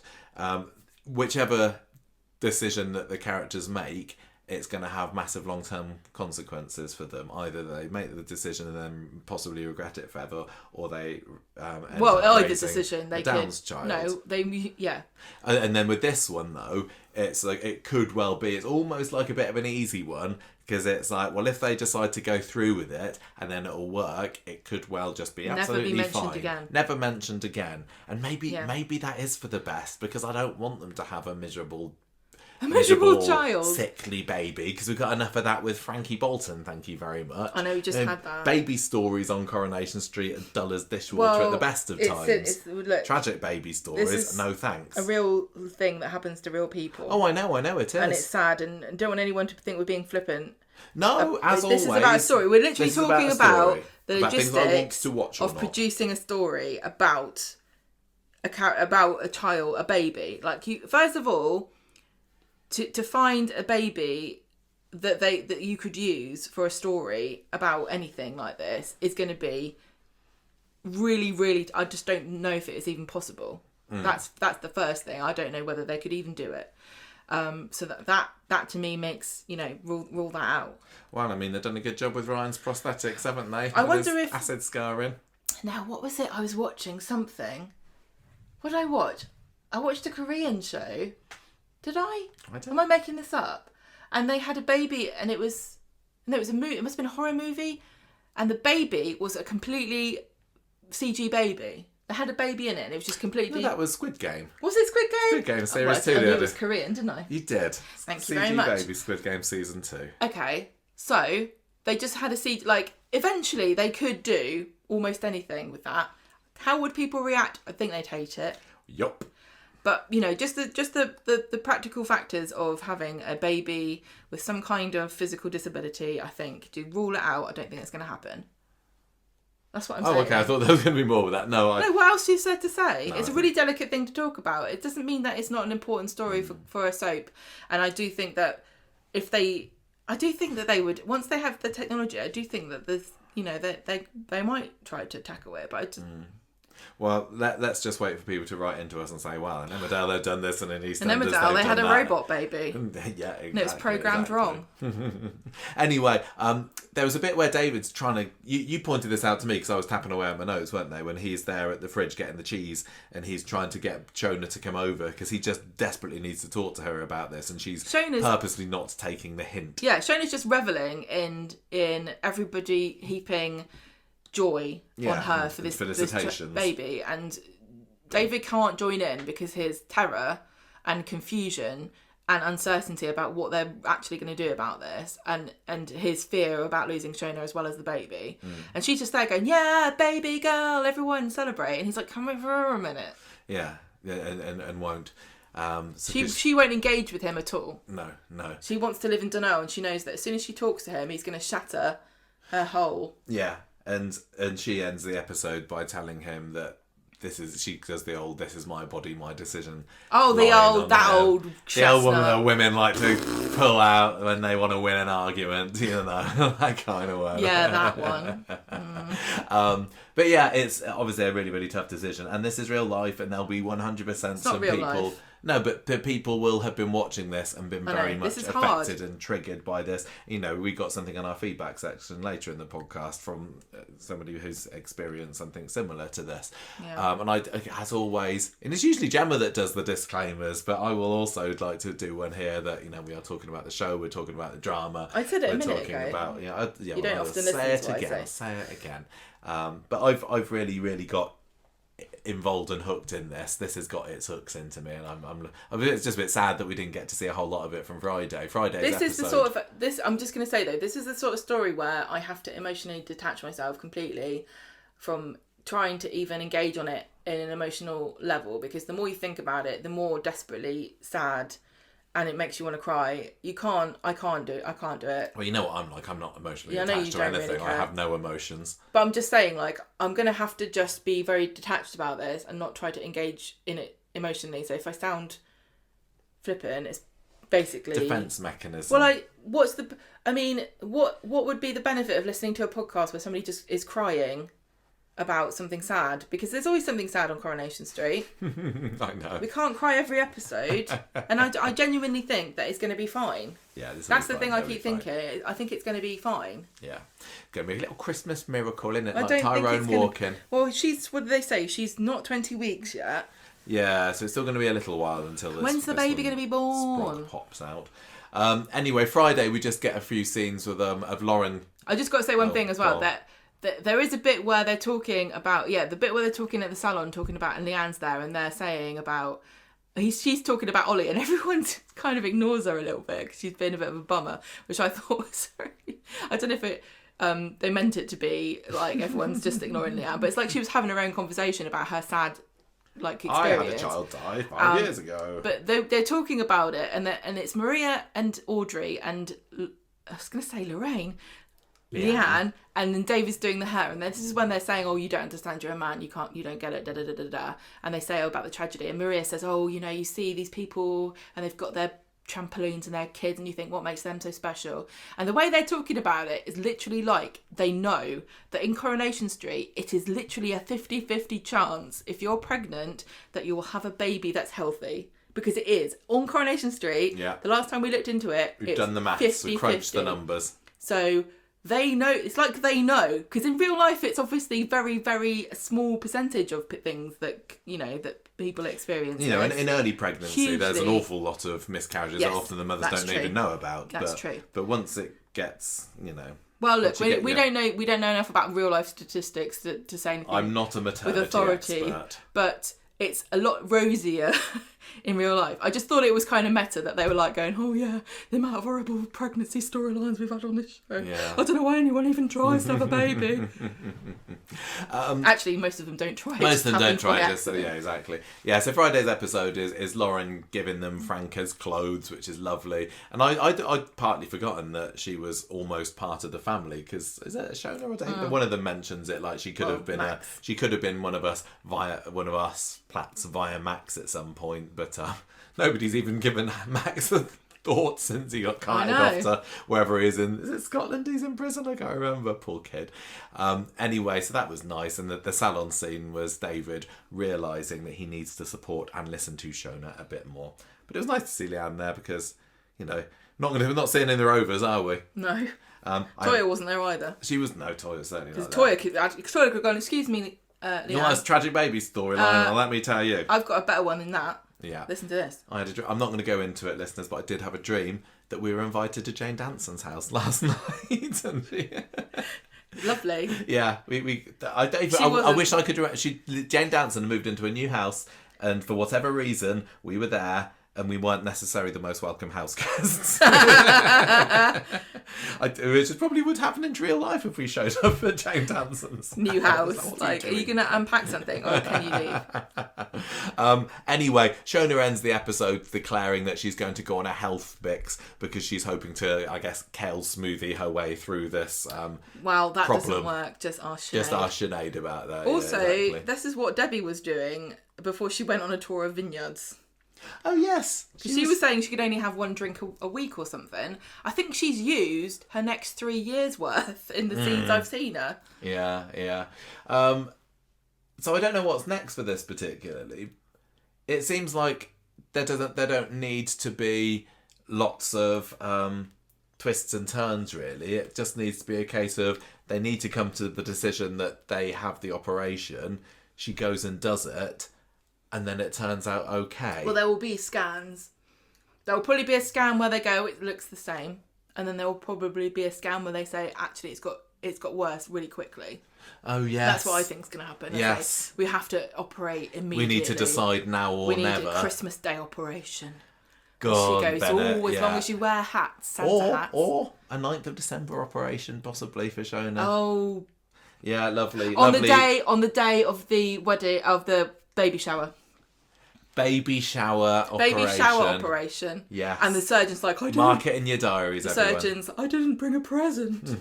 And she'll say, you're giving me the gift of life. And everyone goes like that. Well, I hope they don't have horrible Mr. Thorne do the surgery, because who knows what Take a photo. Go look at this. On his Instagram, horrible man. Yeah. Kick him out. Anyway, that was kind of it, really, wasn't it? I think it's pretty clear what we thought about this story. Enjoyed it, didn't mind the experimental stuff, which is quite unlike me. I dislike it when babies are sad and hurt. And I know that's controversial. That's what I mean about this story. It's like, what can you say? It's the most sad and tragic thing ever. I wonder, is this going to be sad and tragic enough, or even slightly concerning enough for Gail to come back from France? I'm going to say no. She'll go, c'est normal. She's going to be saying that they'll deal with it. Well, one way or the other, it's not my problem. I hope we get to see a lot more Audrey, and we're not seeing loads of Audrey these days. It's tragic, and every appearance of Audrey is a bit of a gift to the show because she's always brilliant. And I think that, and I don't want to badmouth Rita at all, but most of the time that Rita comes in, she isn't particularly consequential to anything storyline, is it? She has some lovely scenes, like her having a cocktails with Kirk, but Audrey can still have a lot of agency, and yes, she feels like really more part of the family. Yeah, because she's got really a heartfelt moments so I hope that we get to see plenty of that at least. I just love the fact that she just lives in the annex and you never see her. She's like, a nocturnal. I want to see inside Audrey's annex. She's like a little, like, you know, like when you have a hamster and you're like, it's so boring, it just sleeps all day. And then at night it comes out. Yeah. Do you think that, I wonder who else is going to find out? Like, everyone. Could Sarah? At the shower when the baby. Like, would there be any narrative purpose in Shona discovering, or like, is David going to want Shona discovering? Sarah. Okay. Is David going to want to confide in her, because he hasn't got any mates, has he, that he can talk to about it? Nick. I suppose he could. Nick's talk to the guy Nick. He's going to talk to, because remember Nick went through everything with Toya talking about Rose. Yes. They'll be like, I know all about this. They could make a link there, couldn't they? They'll go, I know exactly what to say. Gemma was squinting. No, I wasn't. That was for you only. Right, let's go to another controversial storyline, because God love it, Coronation Street likes something that's going to get us in trouble. Again, Will groomed. Controversial opinion here, because I know there's going to be a lot of chat about this, where people could discuss, you know, the pros and cons, but I'm against this. I'm against grooming children. Yeah, I think it's really. I don't Very think bad. There's no way. There's never a good reason for it. I say, but never bad. The drama can still be enjoyable surrounding it. But there's no discussion to be had. Is my point. Like, we're not gonna. There's no. I know that they don't care. It's not. They don't make the show, so we could do a podcast about it. But this is 2 in a row where it's like, yep, this is terrible. This is one of the worst things I can imagine. Yep. Anyway, on Monday... But if we Monday, say anything insensitive... it's your fault for listening. It's just for entertainment purposes only. And if you're not entertained, I can't help you, I'm afraid. Gemma, tell us what happened in the Driscoll story. Is this our second story? Yes, it is. You're always surprised by this. Always surprised. First story takes time, and then we run out of steam. Oh, yeah, that makes sense. Right, Monday. Things are still tense between Ben and Will. Ben's the strict one and Eva's not. That's it. That's it. Exactly. Well, you know, Eva is not the real mum. She's the stepmom. She's the stepmom, and Maggie. Sorry, she's not the real mum. You know what I mean? Again, don't be offended. But you mean biological Bertha? Yes. She's only been in the family for a couple of years, but she's trying to do. She doesn't want to do anything that's going to potentially. This is a very tricky situation to navigate. Yes, especially with Maggie, who's looking for any opportunity to cast Eva She's to one undermining side. her continuously, and Maggie's just like, oh, Will just needs to get back into his athletics because he loves it so much. So Eva says, okay, well, let's get him to do a taster session, a PT session with James. That'll put him off sport. Yeah, let's put him in a session with boring James. James is not that boring, isn't he? No, I think not. Isn't he, not new James. I'm sorry, I haven't. No. He hasn't got a personality yet, but he's not bored. Well, he's had plenty of chance. He's been in the show for a while. He likes sport. I'm sorry, but liking sport is not a personality. I don't think they needed to bring back James, is what I'm saying at the moment. Rude. I think did I prefer the old James? I don't know. I prefer the old James. It felt like we knew the old James better than the new James. At least the old James was a confirmed wet blanket, and we knew that. Yes. And this guy's like, I'm cool. New James is kind of cool, but he's not. I'm 25. The most exciting thing that this new James has done is popped up unexpectedly in bed with Carl. Everyone's done that. I'm not feeling James's presence is really required at the moment. His guns to really get the sorry, new James. The idea of the arsenal, if you know what I mean. I'm sorry, new James. Will's texting Megan because James is trying to talk to him about his fitness goals. So he's there just ignoring James, and I would go mad if I was him. Well, he kind of did. He's like, I'm not doing it. If you want it, text me if you want a PT session, which is what I'm here for. I assume PT stands for the game that was released on the PlayStation 4. That's really scary horror game, and I was the only one brave enough to play it. No, that's a too deep a cut. There's... Will's just not interested. He doesn't want a personal trainer. He wants Megan. Yeah, he doesn't care about athletics. He does. No, he doesn't. He does. He likes ladies. He likes a woman, a grown woman. He's a runner at county level, don't you know? I know, but the county. This is what I was thinking. They say he's county level, county standard. Yeah. Which county? Not Wethy County. I don't know. I'm not being rude about Hull because I don't know anything about it. But is East Riding in Yorkshire, is that as good a high quality as Manchester? Is he not going to be in Lancashire as good as he was. Oh, I see what you mean. Like, what's the competition? Manchester is a hotbed of talent when it comes to acting, isn't it? So, but I don't know whether it's the same for runners. All the great Manchester run people go in Manchester, don't they? So I think he's got his work cut out. Again, nothing about Hull because I don't know. I literally did not know even where it was. Sorry, but I don't because it's up north. That's where my mum and dad's friends, Ralph and Sheila, come from. It's the other side. I didn't know that. It's land of the beautiful south. 2.5 hours away. Yeah. Might as well be in a different country. Anyway, I don't know anything about Hull. Might as well be here. But I think that would say that Manchester, Lancashire, incredibly competitive, I would have thought, for athletics. Yes. It's a talent magnet, isn't it, surely? Manchester and that area, Liverpool. There must be a lot more competition there. I don't know, you guys tell me. Do you think he is secretly a bit scared? Whenever I think of Hull, actually this isn't whenever I think of Hull, but it's just popped into my head now. There's that Blackadder quote when you know the Blackadder 4, and there's the episode where they're that?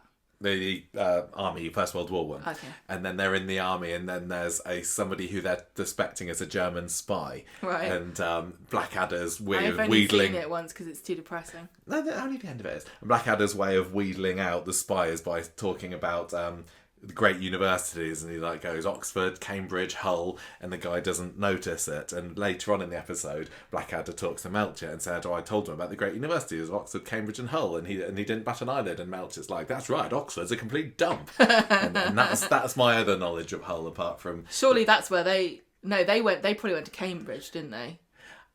Oh, I can't remember which way around it is. I might have even got the line wrong. I'm not exactly the king of punchlines. One of them thinks it's more trendy and new than the other out of Oxford and Cambridge. Yes. One of them thinks it's the underdog. But and they I can't both love Harry Potter shops. That's the one thing they have. They both love punting around. Yes. Anyway, so Will is not interested in getting James. He just wants to go back to Hull and keep on his grand whirlwind romance in his eyes with the lovely Megan. Who's a skank. Yes. Yeah. So James brings the money back to Eva, and Eva's like, what the hell do you mean? Why am I getting a refund? And he says, Will is not interested at all. And then Ben's like, you apologise to James immediately. And Will says, no way, I'm not leaving Hull again. I'm not interested in a training session with a clapped out celebrity. I love that James Bailey has gone from the character that everyone's like, well, James Bailey, to a clapped out celebrity. And but it is really funny. Isn't he? No, but it's funny because original James is like, I did not buy him as any kind of athletic star whatsoever. Whereas this new one, I could believe if you told me he used to be a really big and he had an injury. It's completely flipped, isn't it? I know. But also, Ben, I don't think that Will would describe Ben as a clapped out celebrity, but he was also on a sort of level with James as far as being a professional sports person who now no longer does sporting. Yeah, no. Just talks about it forever. So it's his thing. Wednesday, Eva wondering where Will is because he's late to go to school from school. From school, I think. I've written from school in my notes, and I can only assume that I never make mistakes. And they're also having a cocktail night, and the mixologist hasn't arrived, so she's got a right mare every day. That story didn't really go anywhere, did it? When they were talking about the cocktail night and the mixologist, I kind of, for a little while in my head, was confusing it with the poker night, and I thought that there was going to be a poker/cocktail evening, that was going to be a grand party, and a just highlight with the second half of Wednesday's episode. But no, they just decided to... Like Kris Jenner's birthday party. Yeah, and it turned into be a massive flop, didn't it? Because only just Kirk and Rita turned up for it. Like Kris Jenner's birthday party. I don't know what that reference is. I don't even know if it is Kris Jenner, one of them. Anyway, so... They didn't bring back Jim Fizz, did they? Who was the cad that lured Kathy Matthews away from lovely Brian. And they also didn't have a return of the Uber Duber, which I thought at least would get a mention from Jenna. I know, that should be in the Rovers recipe book. That really should be a reference, because they went on about Gail's Olives for years. Yeah. And also the Platt chat that we are the only ones that keep the legacy of the Uber Duber alive. Oh, I wonder how to make it. Henry. Hashtag bring him back Hashtag again. bring back Henry. We haven't said that recently. I would love to see what Maggie would make of him. Yes. 100%. Right. So Will's buggered off to Leeds. He's having an athletics meeting with his old club. Well, this is what he says he's done. And he says, my coach said it'd be good for him. And Ben's not happy about this, but there's nothing he can do because he's in Leeds, which is presumably miles away. I don't know where that is either. in comparison to Manchester. Well, Leeds, land of Emmerdale, crossover. If anyone's mad at me, I don't know where these places are, you tell me where Fareham is. It's exactly the same. So, Rita, I don't know where Fareham is either. Right, Rita's with Kirk. It's over there somewhere. Rita's with Kirk, trying cocktails. And Rita's not impressed. She wants a vodka and tonic. But on the whole, yeah, it all goes pretty badly. And this is great news for Maggie, obviously. She then decides to tell the story of meeting Neil Diamond. That was a nice little moment, wasn't it? I loved Eva in the background just kind of narrating it as Maggie's saying it, because as this story that she's told again and again and again. That was a funny little moment. And yeah, then Maggie leads a rousing chorus of Sweet Caroline, doesn't she? Right. Which is the British football fans' favourite. I don't know it. I know that bit. I know the chorus. beginning of it. No, this is and I only know the. Yeah. I could not sing along to Sweet Caroline whatsoever, and I feel like I'm the only person in the UK that couldn't. But I don't know whether I'd want to. But even if I did, I wouldn't know the verse that I've got no idea, and it only seconds before the chorus kicks in that you realise, it's Sweet Caroline. I didn't know. But yeah, I think I think I've been caught off guard by that enough in the past. So I said, I think this is Sweet Caroline. You're like, no, it's not. I was like, it doesn't sound like it possibly is. Me. But then it was. But that was quite fun. What a story that was. Yeah, that was not a very interesting podcast story, but that's what happened in the show. Let's not pretend we know things that we don't know. I'm fed up with everyone pretending they know everything all the time and people making fun of you for not knowing. I like the little extras that were in the booth in the Rovers during this scene going, we get to sing along. We're part of this. I get to sing in the Rovers. What a dream. Was Glenda there? She was, wasn't she? What was... Glenda there was one reaction that you pointed out. When Maggie started singing, Glenda's like, oh. I thought that amazing. I think that she had a bit of a funny reaction to the Neil Diamond story as well. She's great. Honestly, her like little expressions have been really great recently, because she's not the main queen bee anymore now that she's not the manager. She gets to react to things, and I think sometimes that's better, because I also think that's a big strength of Maureen Lipman as Evelyn, is the reactions. You don't need a script sometimes to really steal a scene. No. And I think that, not that I think Jodie Prentice stole the scene from Sweet Caroline, but her reactions have been fantastic. Just getting to know this new family, like, I don't really know what I think of these people. Yes. So. Still too many people working in the Rovers, though. I will say that. Lauren, what do you think of Lauren's new hair? Is it just that it's down now? Yeah, she's down, but kind of pushed back with an Alice band. It's not an Alice band, it's a fabric. Oh, okay. Fabric. And I don't know what you call it. And it's still got the massive hoop earrings going on there, hasn't she? I always get cringe when I see hoop earrings, because I just think you're going to catch it on a doorknob or something. She's not that short. I'd manage it. Maybe if it was Debbie. I've not seen her wearing hoops. She usually has the pendulums, doesn't she? She's like probably for that very reason. Don't worry, they're quick release. I've had that problem before. Anyway, Will and Megan haven't gone to Leeds unless there's a cinema there, because that's what they've done. And they watched a movie, and I don't know what they saw. Have they not got him on Trollop Tracker on their phone? Because Is that a thing? Do most parents have their child on geolocate? It's called Life something. I don't know. Life 20, 30, 60. I mean, clearly they didn't have him on that, otherwise they would have known where he was last week. But I would have said that after that incident last week, I probably would have signed him up for it. 15-year-old is look. I can't say anything about it. I can only say what I think I would do. But then you do have your privacy, you know. How many 15-year-olds willingly would give up their location to their parents? Will obviously wouldn't. He'd just stick it on airplane mode. Oh man, I don't like talking about things I don't know anything about, which sounds like a lie to everybody. If you're a parent, you don't get privacy when you're 15, you don't get any with me. You're not getting on the computer. It's sad though, isn't it? Because it's like when you look on Reddit about the was it really like that back in growing up in the 90s? Did you really go out and... we didn't get into stuff like, I know clearly people did, but the internet, first of all, know what you wouldn't have. No, you're not getting on there without me saying exactly what you're doing, because it's disgusting. But yeah, we had so much freedom and privacy, and we did like in the summer holidays go out of our house first thing in the morning, and then we didn't come back until late in the evening, and our parents had no idea where we were. They didn't want to know during the day, and it didn't matter. And kids these days don't get that, and they almost a lot of them don't even believe it that we had so much freedom. But I went all over the place. we thought that our parents' generation, in the 70s, late 60s, so they had even more. It's just so locked down.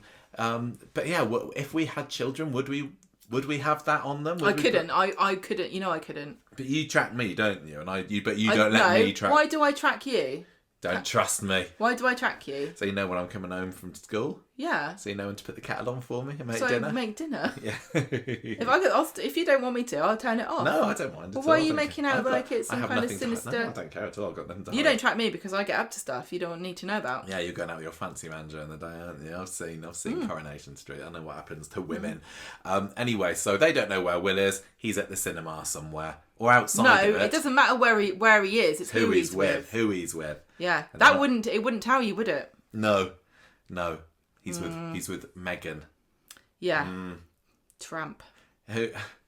It's like they're not yet characterising her directly as a child catcher kind of woman, are they? They're almost playing it up as a bit of a real romance here. Because she seems to have genuine feelings for him, very misguided feelings. No, let's just make it clear that no matter what we say or how clumsily we might word things in the future, that this is terrible. There's nothing laudable, sweet, or romantic or anything. No, there's not. No, I'm just saying this as a disclaimer. I'm not going to keep going every single time we say Megan. We're not going to go, Megan looks sad, but clearly she's not sad because she's an evil predator. Like, I'm not going to qualify everything I say from now on. We all know what she is. She is not being characterised as somebody who is preying, taking advantage. She seriously feels like she's brainwashed in a way, and she might believe. Does she believe that what she's doing is normal and fine, and that she is in love with this kid? Many people will say this, who are of this persuasion. The thing is, she must know it's wrong. I mean, if she knows it's illegal, she's telling them to not. Well, it's her job. She's a coach, isn't she? She doesn't work at a school, but regardless, the amount of safeguarding training that there would be these days, if you're a coach working with children, you're going to be barraged with. Is this a good idea? No, it's not a good idea. Is this wrong? Yes. And say it, see it, report them. So she must. Just shoot them in the head. She's in no delusions. If she was found out, this would be the end of her career. She would be in a heck of a lot of trouble here. She'd be in prison. So she is coming across to me as being really, really naive, because I kind of believe her that she thinks that there is something true and honest and pure and lovely about this relationship. Don't you think so? She's probably romanticised it in her head like it's Romeo and Juliet. They were 15. Yeah, just the other way around. No, they were both 15, I think. I thought it... Oh, no, you're right. Romeo and Juliet is a story about a paedophile. Okay. I thought that Romeo was supposed to be a bit older, but... I don't care. You could be right. I literally don't care how old they were. But I think there are lots of reasons why you can't be with somebody. And there are lots of stories about, like, lots of romances are about that, like forbidden love and stuff. And so she's probably bought into thinking as a lie to herself. I don't know.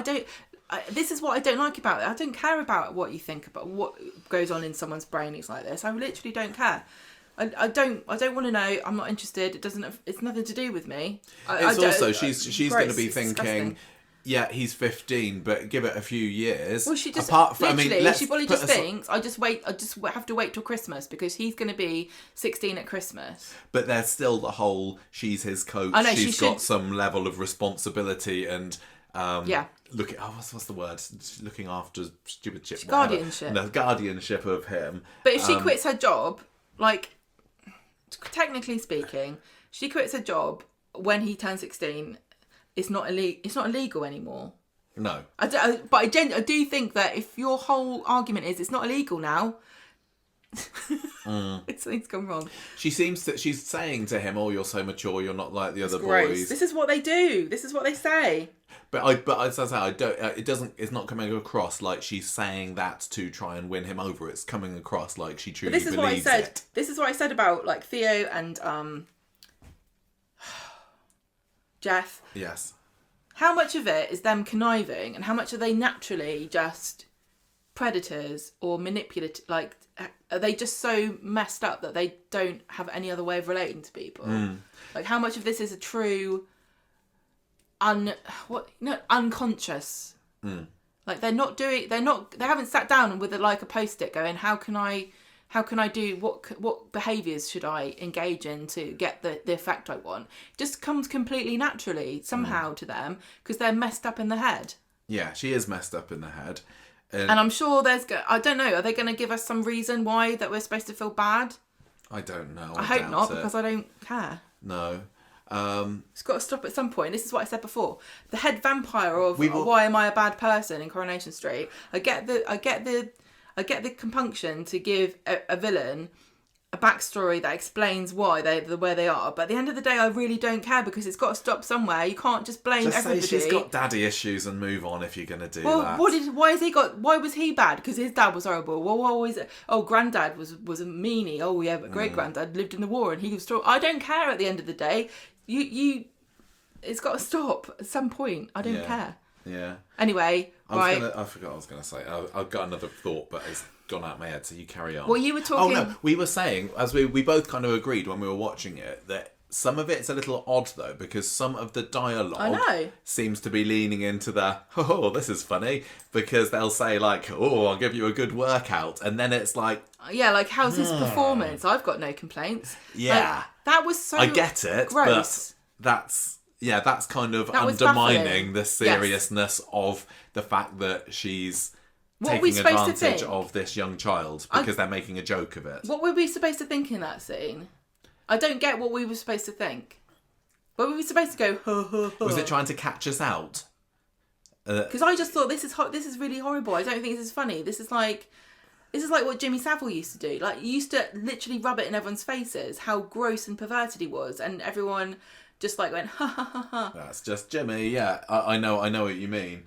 But equally, it also does... And also it's because she's a woman, so nobody's picking up on it. But like, as women, I'm sure all of us have had to put up with some gross, disgusting man making inappropriate comments because he thought it was funny. And all you can do is go... Either you just blank it or you go, ha, ha, ha. It's also slightly mixed messages with the whole Tim storyline, isn't it? Because he's saying, oh, it's just banter, it's fine, don't worry about it, it's just a bit of fun. And then by putting dialogue in that makes it out to be just a bit of fun. Yeah, that's true. I don't get it. No. The only thing I was going to say about Megan too, about her as a person, is they've cast a very diminutive, short, petite woman who is blonde, very pretty, very innocent looking, and she's much shorter than everybody else. She's not just shorter than Will, she's shorter than almost everybody else. In the scene I remember watching her, was she's standing in the Rovers, and she just looked smaller than everybody else. And I wonder why they've done that. Because Will is just bigger than her, so it kind of leans into what she's thinking, like, oh, he's a man, he's a grown man. I'm just a little lady. They could be mistaken for being the same age. I don't think so. It's in a darkened Ginnell. You said that before, but I don't... The story crosses over with Tim's for the final scene of the episode, doesn't it? Because he's there kind of contemplating life choices in the smoking area, and then he walks past them. Little does he know that there's a parallel story to his going on there right under his nose. And clearly he's going to... I wonder whether he's going to be one of the first to discover what's going on. Yep. And then he's going to be like, do I tell anyone or not? Is this okay? He may well be a bit of a confidant for Will, and there's no reason why Will even knows who he is at the moment. But it doesn't take long for two Corrie characters to need to have a reason to talk to each other. It could be that it goes there. You know magnets, right? You have two magnets and they attract, and it's like, pooh, straight together. I do know that fact. When you flip them around and they repel each other, that's how I feel about this story. Like, I want to avoid it completely. I just want to bounce away and never see it again. I'm not interested in anything. It was a very interesting move to have this as the debut story. I just find this so the disgusting. Driscoll family. And unpleasant and dark and grim. And this is probably what people think about serial killer storylines, murder storylines. Just like, no, what do you find what's good about this? What's interesting about this? This is just disgusting, horrible. So many people have been abused as children as well by adults. I'm not saying they shouldn't do it. I'm not saying that at all, because we've had arguments. Not saying they shouldn't do the story, not that they shouldn't do the abuse. Just to be clear. I can empathise with people now who were complaining about the Pat Phelan storyline. Like, this is relentlessly bad news. There's nothing good about this at all. I just think that they should have gone with something a little less grim and grisly for this. It's just vile. Bold new family's story. You're supposed to love and have warmth for the family that's in charge of the Rovers' return, I would say. Maybe they're thinking, do somewhat, but... Maybe they're thinking back to the McDonald's who came in and everyone hated them, apparently, but I didn't watch it at the time. And then they were like, do you know what we'll do? Baby loss. Yeah. And then everyone liked them. Yeah. So maybe they were like... I don't think people aren't liking the Driscolls. I just think they don't need this. They don't need a PR boost. No. Anyway, so Friday, DD meets Ollie in the pub at lunchtime, and he's trying to think of ideas for the Rovers menu. Bless him. They're giving Ollie something to do. At least with Will, I remember that he's part of the family. Ollie is like, oh yeah, there is another Driscoll, isn't there? And I also love the way that he's like, I am a person with a personality. Like, he's just remembered since his family's arrived that he's got a personality. It's like, it was all leading to this big reveal, this big secret of, hey, Ollie's been a Driscoll all along. But so far, I'm yet to see that that's borne fruit. Like, what? Well, so what that he's a Driscoll? It doesn't matter. Yeah, but it has been the making of him a little bit, but I'm not that interested in him. But it's funny how into food he suddenly is. I know that he made that comment to Toya, about the truffle oil. Oh, yes, he did, didn't he? And that was like him going, by the way, my thing's going to be I like food. Yeah, well... I'd rather somebody was into food than the boring and terminally uninteresting story of I can't cook. Because I'm sick of that. It's boring as hell. I know you. So somebody who actually cares about food will be quite funny. But then interesting. But then I do think they're just going to rib him about it and make fun of him for liking food too much. He doesn't seem like I don't think that Coronation Street would be any different were Ollie not to exist in the universe of Weatherfield at this present time. It is really weird that they've come in with all these Driscolls, because think about the Baileys. It took them so long to get Dee Dee, and they didn't need her until they introduced her, and then we were like, oh, okay. If they had Ollie not in it this whole time, and they'd been, oh, Ollie's going to come, you're like, oh, I can't wait for Ollie. Like? And like, Will, oh, where's Will? I don't know. Is he in Hull or is he in Leeds? But anyway, the crux of the matter of this is, Gemma, what did you think of Ollie's tasting menu? We only got to see hear two of the things that was in it.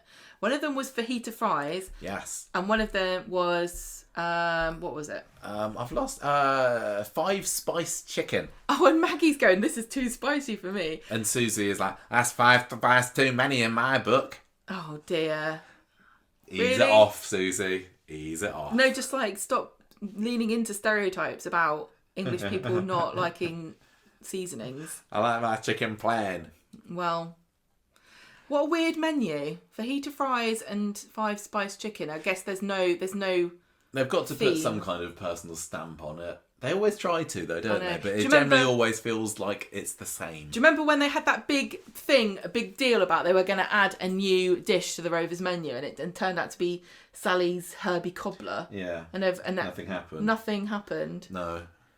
Anyway, I think if Ollie actually did read the menu, because there is a menu that I found quite a while ago, actually, in the set of the Rovers. On one of our visits. It's actually a really nice menu. There's just plenty there that nobody ever orders. It's much better than anything he came up with. Yeah. Although I'd quite like to try fajita fries. I would enjoy that. They'd just be quite damp though, wouldn't they? Anyway, sorry. What's the main drama? So Will and Megan, they've had a so hot night last night, according to Will. This reminds me of what happened with Courtney and Ardy, where it's like just yes, I am getting vibes there. It's horrible. Yeah.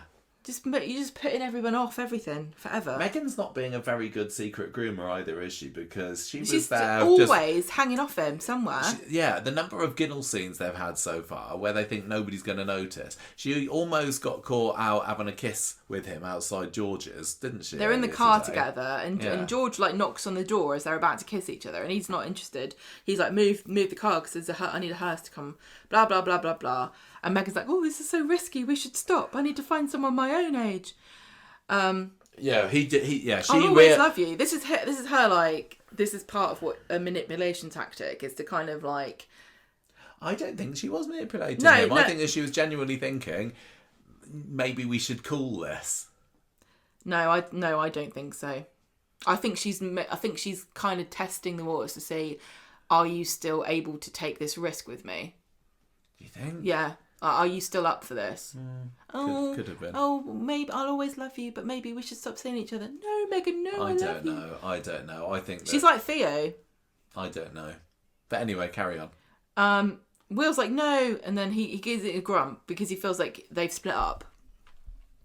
And Ollie's like, oh, something bad happened in sports, and this girl is in Hull or something. There's a girl.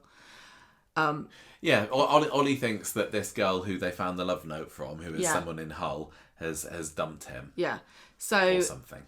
Ben then asks, Megan's like going home to Hull, and Ben catches up to her and is like, what's going on with Will? And Megan says, oh, he's just got really high standards for sports.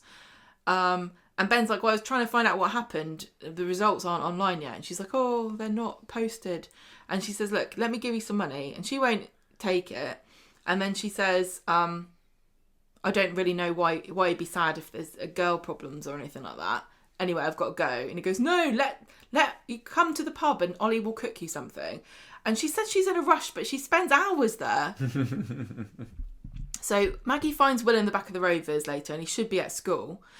And has he been to school for more than like half a day? Well, this is part, so she's like, look, you go back to Hull in a few years if you like, or maybe you'll even get a scholarship and stay here.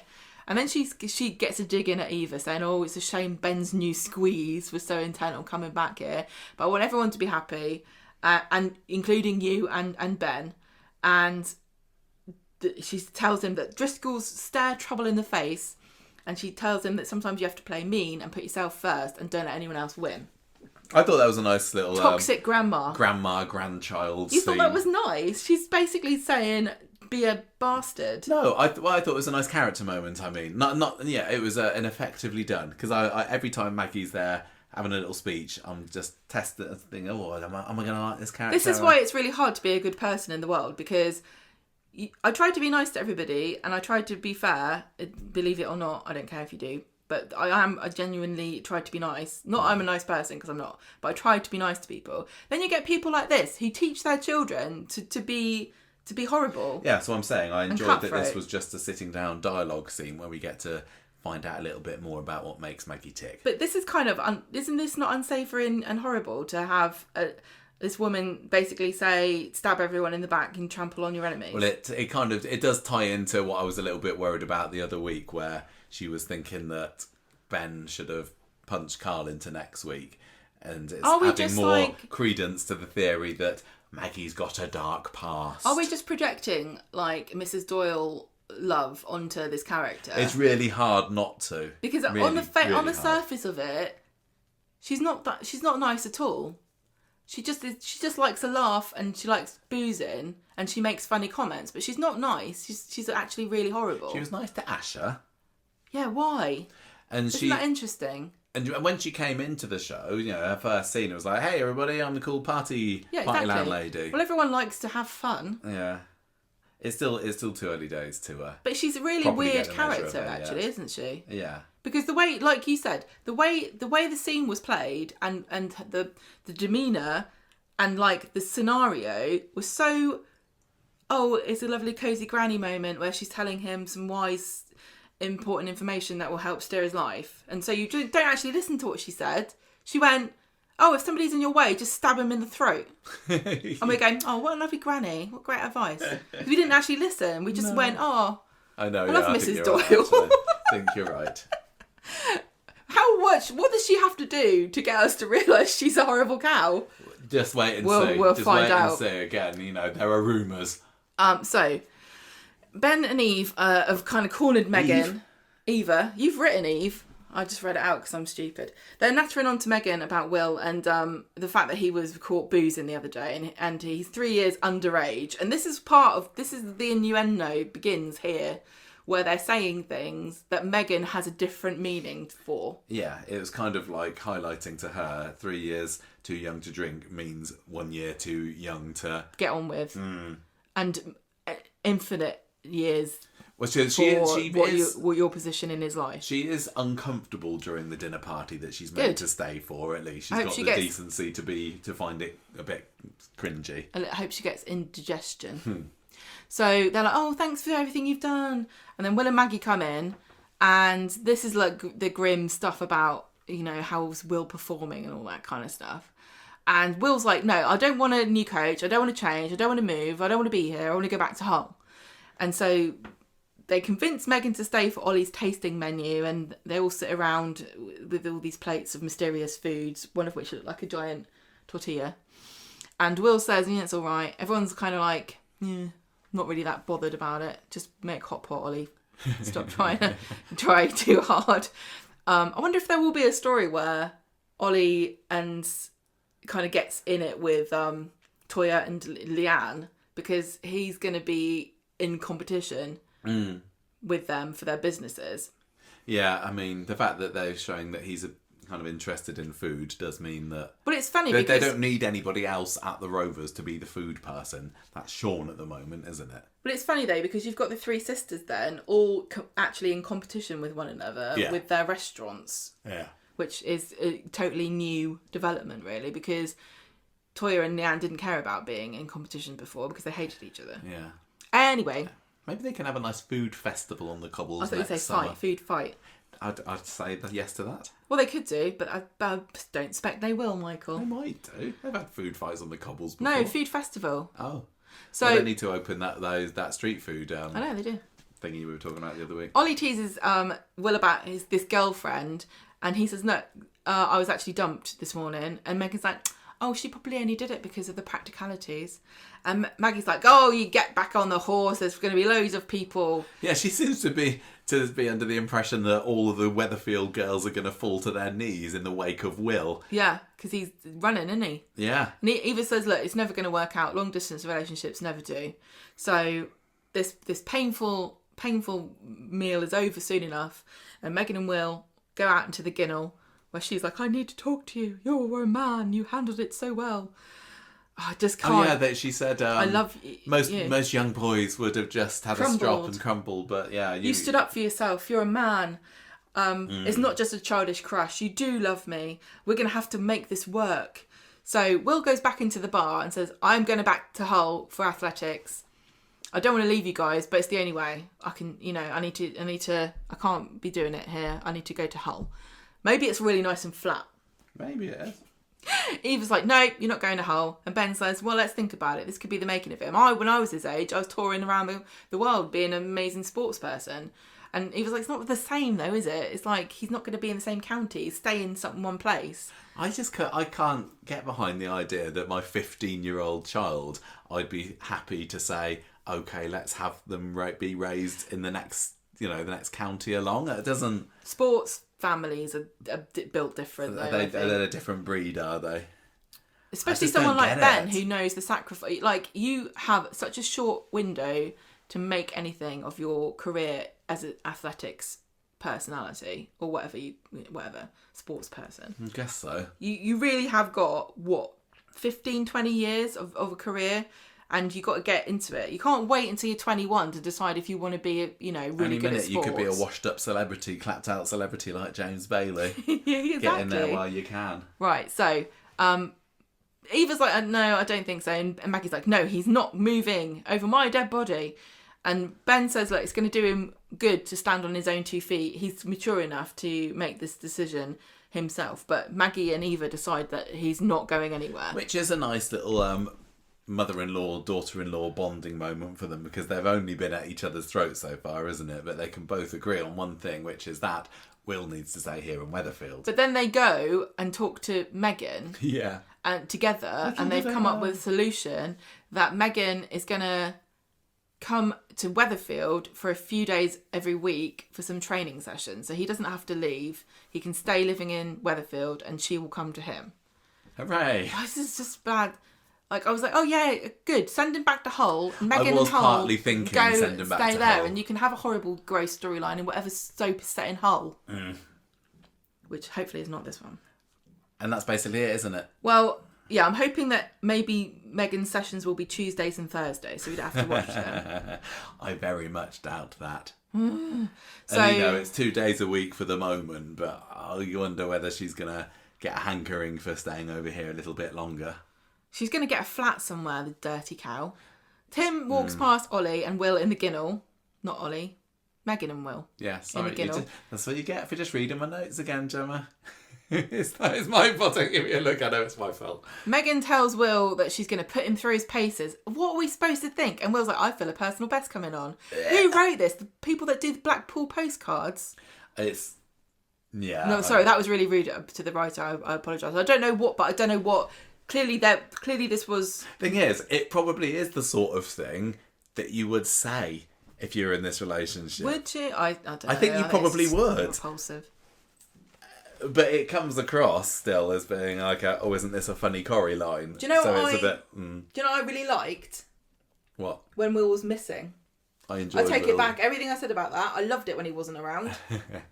Send him missing again. Right, we just got to try and get on board with this story because I've got a feeling it's going to run for the next month. What can I say about so. it? There's nothing you can say. And I feel like... Yeah, no, I don't like it. Okay, well, from one grooming story to another then. I know it's bad. This is all of the Tim stuff and there's a bit of Kevin stuff. I'm going to race through this, and I've only put it here because it is somewhat linked to what we've just been talking about. But hang on, I'm just going to say, I bet we're going to get people writing and going, this resonates with me because of this, that, and the other thing, and I totally get it, and I see why it's important, and I feel, anyone who's had this experience, obviously, I feel awful. Don't let my criticism of the storyline make you think anything about my... I think is it bad to hate this so much? Because I do. What this is going to do is help us see that Sally is right and Tim is wrong. Hooray! In all matters, Tricia. And hopefully, some of the many teens that clearly watch Coronation Street will realise, hang on a minute, I think my PE teacher is grooming me. And I don't know. Maybe it will help people to understand, but... I don't think there's much understanding that's needed. Apart from the victims. Yeah, exactly. I suppose. I don't. Anyway, look, I'm Tim. not going to say if it helps Tim, one person. Sally, Joni, Shoni, Brony, Boney. So... You kept asking me, what's that girl's name again? I was like, Grony. Literally, I was writing... Shoni for Joni and... No, Shanice for Joni and Joni for Shanice constantly during the notes here. And there's only a handful of them. But Joni, we find out, is coming home tomorrow. I'm going to say, what was the point of moving her away? She was busy doing something else. Have these kids done anything since?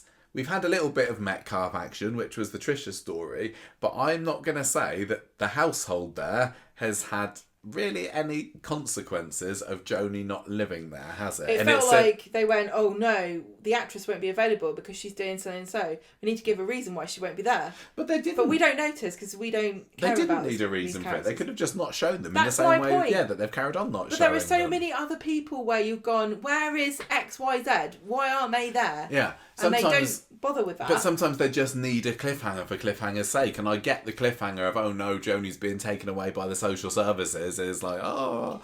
Well, is Joni gotten over biting people? Is she going to take a chunk out of Shanice now or what? Yeah, exactly. Because that was the whole point of separating them, wasn't it? Yeah, why has she come back now? Oh, just because the story's starting again. So that was Maybe weird. Shanice gets to bite one chunk out of Joni. I'm going to say this is a contender for the Weatherfield Wayfarer Award in next year's Bobbins. What's that one then? That's the one about the silliest reasons for people that people are narratively given for not appearing on screen. Yeah. And there was no point for this, I say. But anyway, she's coming home, but Tim says, by by the way, there's something going on with Lou at the moment. She's got herself into trouble at the prison. We're going to find out more about it. Let's not tell Brody yet, or Shoni or Joni or whoever. Let's keep it to ourselves. Keep a lot more to yourself.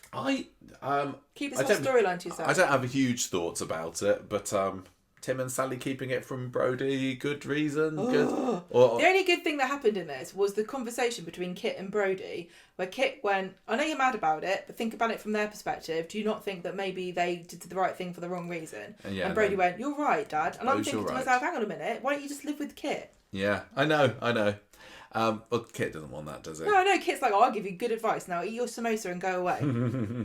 Which is excellent parenting as far as I'm concerned. There's this poker game at Kevin's house, and this is what I put this in here, even though it's partly the Tyrone storyline. But I enjoyed that. You got Sally and Tim there.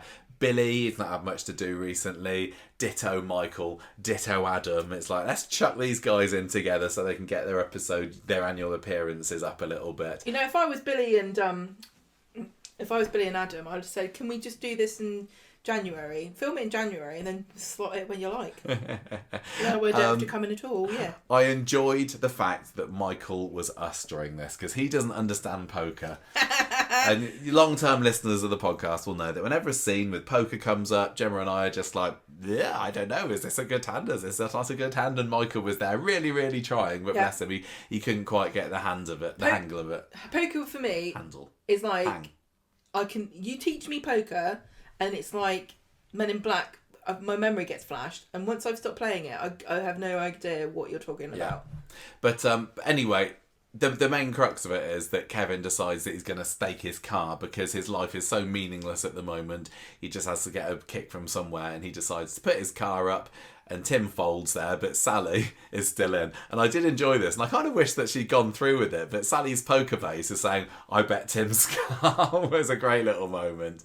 Adam's out. Kevin smiles and reveals he's got a full house, but Sally's got... a fuller house. Something even better than that, apparently. But she refuses Kevin's car because she's lovely. And then she gets worried about Kevin's state of mind, which she talks to Tim about when they get home. Presumably the reason why they do poker is because everybody understands it somehow, but it's also copyright free. Yes. Like, they're not going to be playing Monopoly. No. Because it's... Coronation Street Monopoly, they should get that one out. Has anyone else got that? Anyway, Kevin goes home to a sad, dreary house at the end of the day and just sits looking miserable and moody, but no change there then. Anyway, Friday... almost by coincidence, as if the grooming fairy had waved her magic wand over Weatherfield, first over the Rovers' return and now across the road at number 4, Tim is checking out Tricia's Instagram. I bet it's like when you get crisp dust, where it goes everywhere and it's all like scratchy. And you're like, what's this down my top? So he's stalking this woman that Sally doesn't want anything to do with it because she's telling him that she was a massive groomer, and he's like, no, it's just a laugh when we were 14. Everyone thought I was really cool. Why is he looking at? Is he feeling unsatisfied in his relationship with Sally? Because he's got no real reason to, apart from the fact that she can be a bit naggy from time to time, like when she was wanting him to do the hoovering and he still hadn't done it. What's his obsession there? I don't know. Is he starting to struggle with his memories, and he's looking at the pictures to sort of go, what did happen? I don't think he is, because I just honestly don't believe he thinks it's anything other than just a fun time that we had. It really came across to me as like, I kind of fancy another go on her, but I don't... Oh my God, why'd you say it like that? But it doesn't feel like that fits with the Tim-Sally relationship dynamic. He's not the sort that I would say at the moment is looking out for an affair. Maybe he's like the president of France. Say no more. Okay. Well, the thing is, when he was younger, she didn't look like that, did she? She didn't look like, she was in the... Let's just use... I'm just going to be like bold with it. She was in the prime of her life. She was a sexy 20-year-old woman, right? She's not a sexy 20-year-old woman now. It clearly wasn't just physical attraction. There's something a deep connection that he feels. But you can be deeply connected to somebody who abused you, and you can be deeply connected to somebody who hurt you and not really realise that magnetic connection is really, really harmful and bad for you. And you can, people can and do look at other people when they're in a very happy relationship. Do they? Without What's this about? Without actually wanting to go off with them, just to get you kicks or what have you. And maybe it's just a little bit of this. What? You know how you're always looking at pictures of Kit. You know I don't. I've got a picture of a blimp on my phone at the moment. You do. But people do. And maybe it's just that. But I don't know. It feels like he's wanting there to... It wouldn't surprise me if next week he's sliding into her DMs. I think you can interpret this in lots of different ways, and we won't really know what he was thinking because it looks like he's perving. Yeah. I don't know if that's the case yet. I mean, she doesn't have sexy pictures on her send PX, does she? But she's still a very handsome woman, as Fred Elliott would say. She likes to take photos of herself and put them on the internet. Yes, including one of them in the Rovers return. She knows how to take a picture, does Tricia. She's got a photo face there, hasn't she? Yeah. A very come hither face, which is appropriate for her grooming past. Anyway, what do we find out? Sally sees these pictures on the phone later, doesn't she? And still is insisting that she's a predator. And Tim's like, what a load of baloney. No, she's not. And then when Brodie comes in, he is mad because Kit has told him about Lou being up in court today after fighting with an inmate. So he's mad at Tim and Sally for keeping that from him. I was wondering whether they were going to use this as an opportunity to kick the can a little bit further along for Lou, because there's really still a chance that in not too long in the future she could come back onto the show. And I know this is exactly what I want to happen, but it feels like that's not going to happen. They could have done something like, well, Lou's murdered somebody, so she ain't coming out for 20 years now. What's that? She's got the Weatherfield Good Samaritan Award for helping somebody in prison to not fall over a step. But yeah, her sentence has been reduced. That's not... She's not coming back, is she? Oh, I'd really love Lou to come back. I really, really want. Well, let's just say what happens. She gets 3 more months. Yeah, 3 more months in prison. And but maybe Brodie's the mad, woman but then was he really understands. annoying. Exactly. Maybe Joni, she could have got 6 months, but they're like this. Yeah, Brenda's annoying. Joni comes back in the middle of the argument. The social woman's sticking her nose in. Social worker, saying, "What were you arguing about?" She's the most suspicious social worker there's ever been. I know. She spends the whole time looking at him like she's watched Coronation Street. She loiters around, just really unconvinced by Sally's show of being a happy family, and then she heads off and is like, "Oh well, screw them." Sally was totally like being so suspicious. She's "No, we never argue ever, ever, ever. We love each other. We're a big happy family. You don't need to stay here." What if you? Have you got a basement with somebody tied up in or something? Yeah. I don't really like them all being there with Sally and Tim at the moment. They don't need a foster family, is what I'm feeling at the moment. But I don't think that we're going to be able to shake them. No, I think that's it now. I'm just really adverse to other children coming unnecessarily onto the street. Unless they're absolutely amazing and they're in with a massive story straight away. No, and even then. A lovely little Molly who's playing... the little one, Shanice. She's great, but they're getting in people. We get so little of Sally and Tim together. But what I love about Sally and Tim is just when it's the two of them together and they're having their tea around that little table. Randy with these children around. and I can't see how this is going to, as a viewer, improve the dynamic of the Metcalfe household. You're completely right. I don't know. Anyway, like you said earlier, Kit gets chatting to Brodie and gets him to see that Sally and Tim only had his best interests in mind, and Brodie goes home and says, "Oh, sorry for kicking off earlier, Sally and Tim. I understand you only had my best interests in mind." Sally talks to Tim about Tricia again, and he's saying, "No, I wasn't groomed." And that was kind of it there, wasn't it? Really? Not the most inspiring of stories, and it just made me miss Lou a bit. I'm sure this is really great for some people who love it. Yeah, but I told you at the beginning of this that we talk a lot about the early storylines and then we flag, and this is me flagging already. This is like, there's like, is it Sweden? They love licorice. They love black licorice there. The whole country. Monsters. They love it. Black licorice is the devil's sweet. Yeah, we know that they're wrong, right? But we can tolerate them as long as they stay in Sweden with it. Red licorice, on the other hand, is nectar of the gods. Yes. We all know it's true. That's why licorice, all sorts are like the worst thing. All sorts should be all banned. Yeah.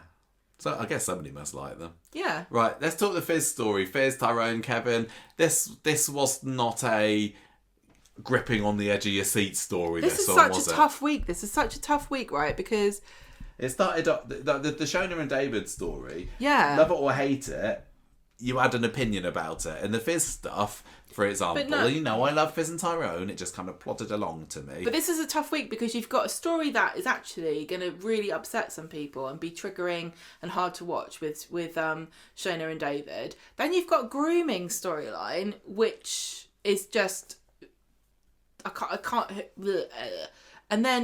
And everything else was just like, oh, I don't know why. This story had a few nice moments, like when Tyrone comes to the factory to see Fizz, and I love those two as a couple. But I can't say I was hankering for any extra scenes of this story. If I was Tyrone, I'd run Kevin over with my wheelchair. He's been such an objectionable little arsehole, isn't he? So, Monday, bickering, girls, breakfast, Fizz, on edge.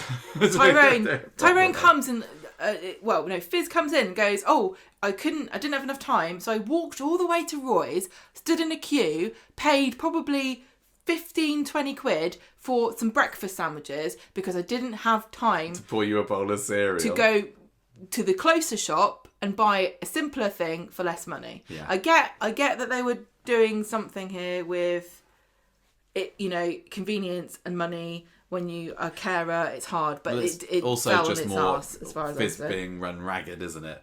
Yeah, but she didn't need. But this is like what happened with Sean being homeless. There are loads of reasons why somebody is homeless, but being too proud to say you don't have anywhere to live is not the main cause. With Fizz, being run ragged when you're caring for your partner who's suffered an incredible had an accident, like it's a really terrible accident, and is going to be out of work for months, and you're also looking after kids and working full time. She's making it worse by choosing the exact opposite of a solution for her problems. Yeah, like you can't sympathise with somebody who's gone, I'm so busy and poor that I walked further to...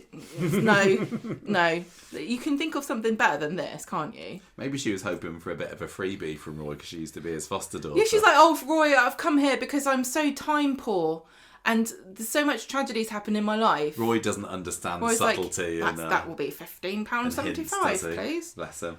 She might as well just bought a cup of tea while she was there as well. Add another £10 on the top. Talking of Roy's, was it this scene? Was it this week when... with Shona when she was talking about him playing with his toy trains. Yeah. And he's like, you don't play with them. I thought that was quite good. Right. So Kevin was with Tyrone later, hearing all about Ruby and Hope being at each other's necks. And he's like, oh, it's fine. The kids will be kids, it'll blow over. Then they start talking about Carl and Abby, and Kevin says he cares about her still. At work, Fizz gets very stressed out because her sewing machine's broken. Michael brings her a cup of tea, and they have this really nice... Did she break the sewing machine? I can't remember because she's too stressed out. I think she doesn't help. Like, all week she's just making everything worse for herself. Michael has this really nice heart-to-heart with her, and I think it was a weird, I don't mean weird, but it was an interesting choice to have Michael be the one that Fizz spoke to about her troubles, because they don't really know each other that well. Well, I mean, they work together, but we never see scenes of them, do we? So we have to infer that there is a bit of a relationship there. But why was it Michael that she chose to unload her difficulties on? It felt like maybe somebody didn't come to work that day and they had to put... Michael's a lovely listener. He is really nice. I'd unload my worries to him. If Michael is in more scenes as a listening ear, that's fine. It's just that the first time they really had a scene. Yeah.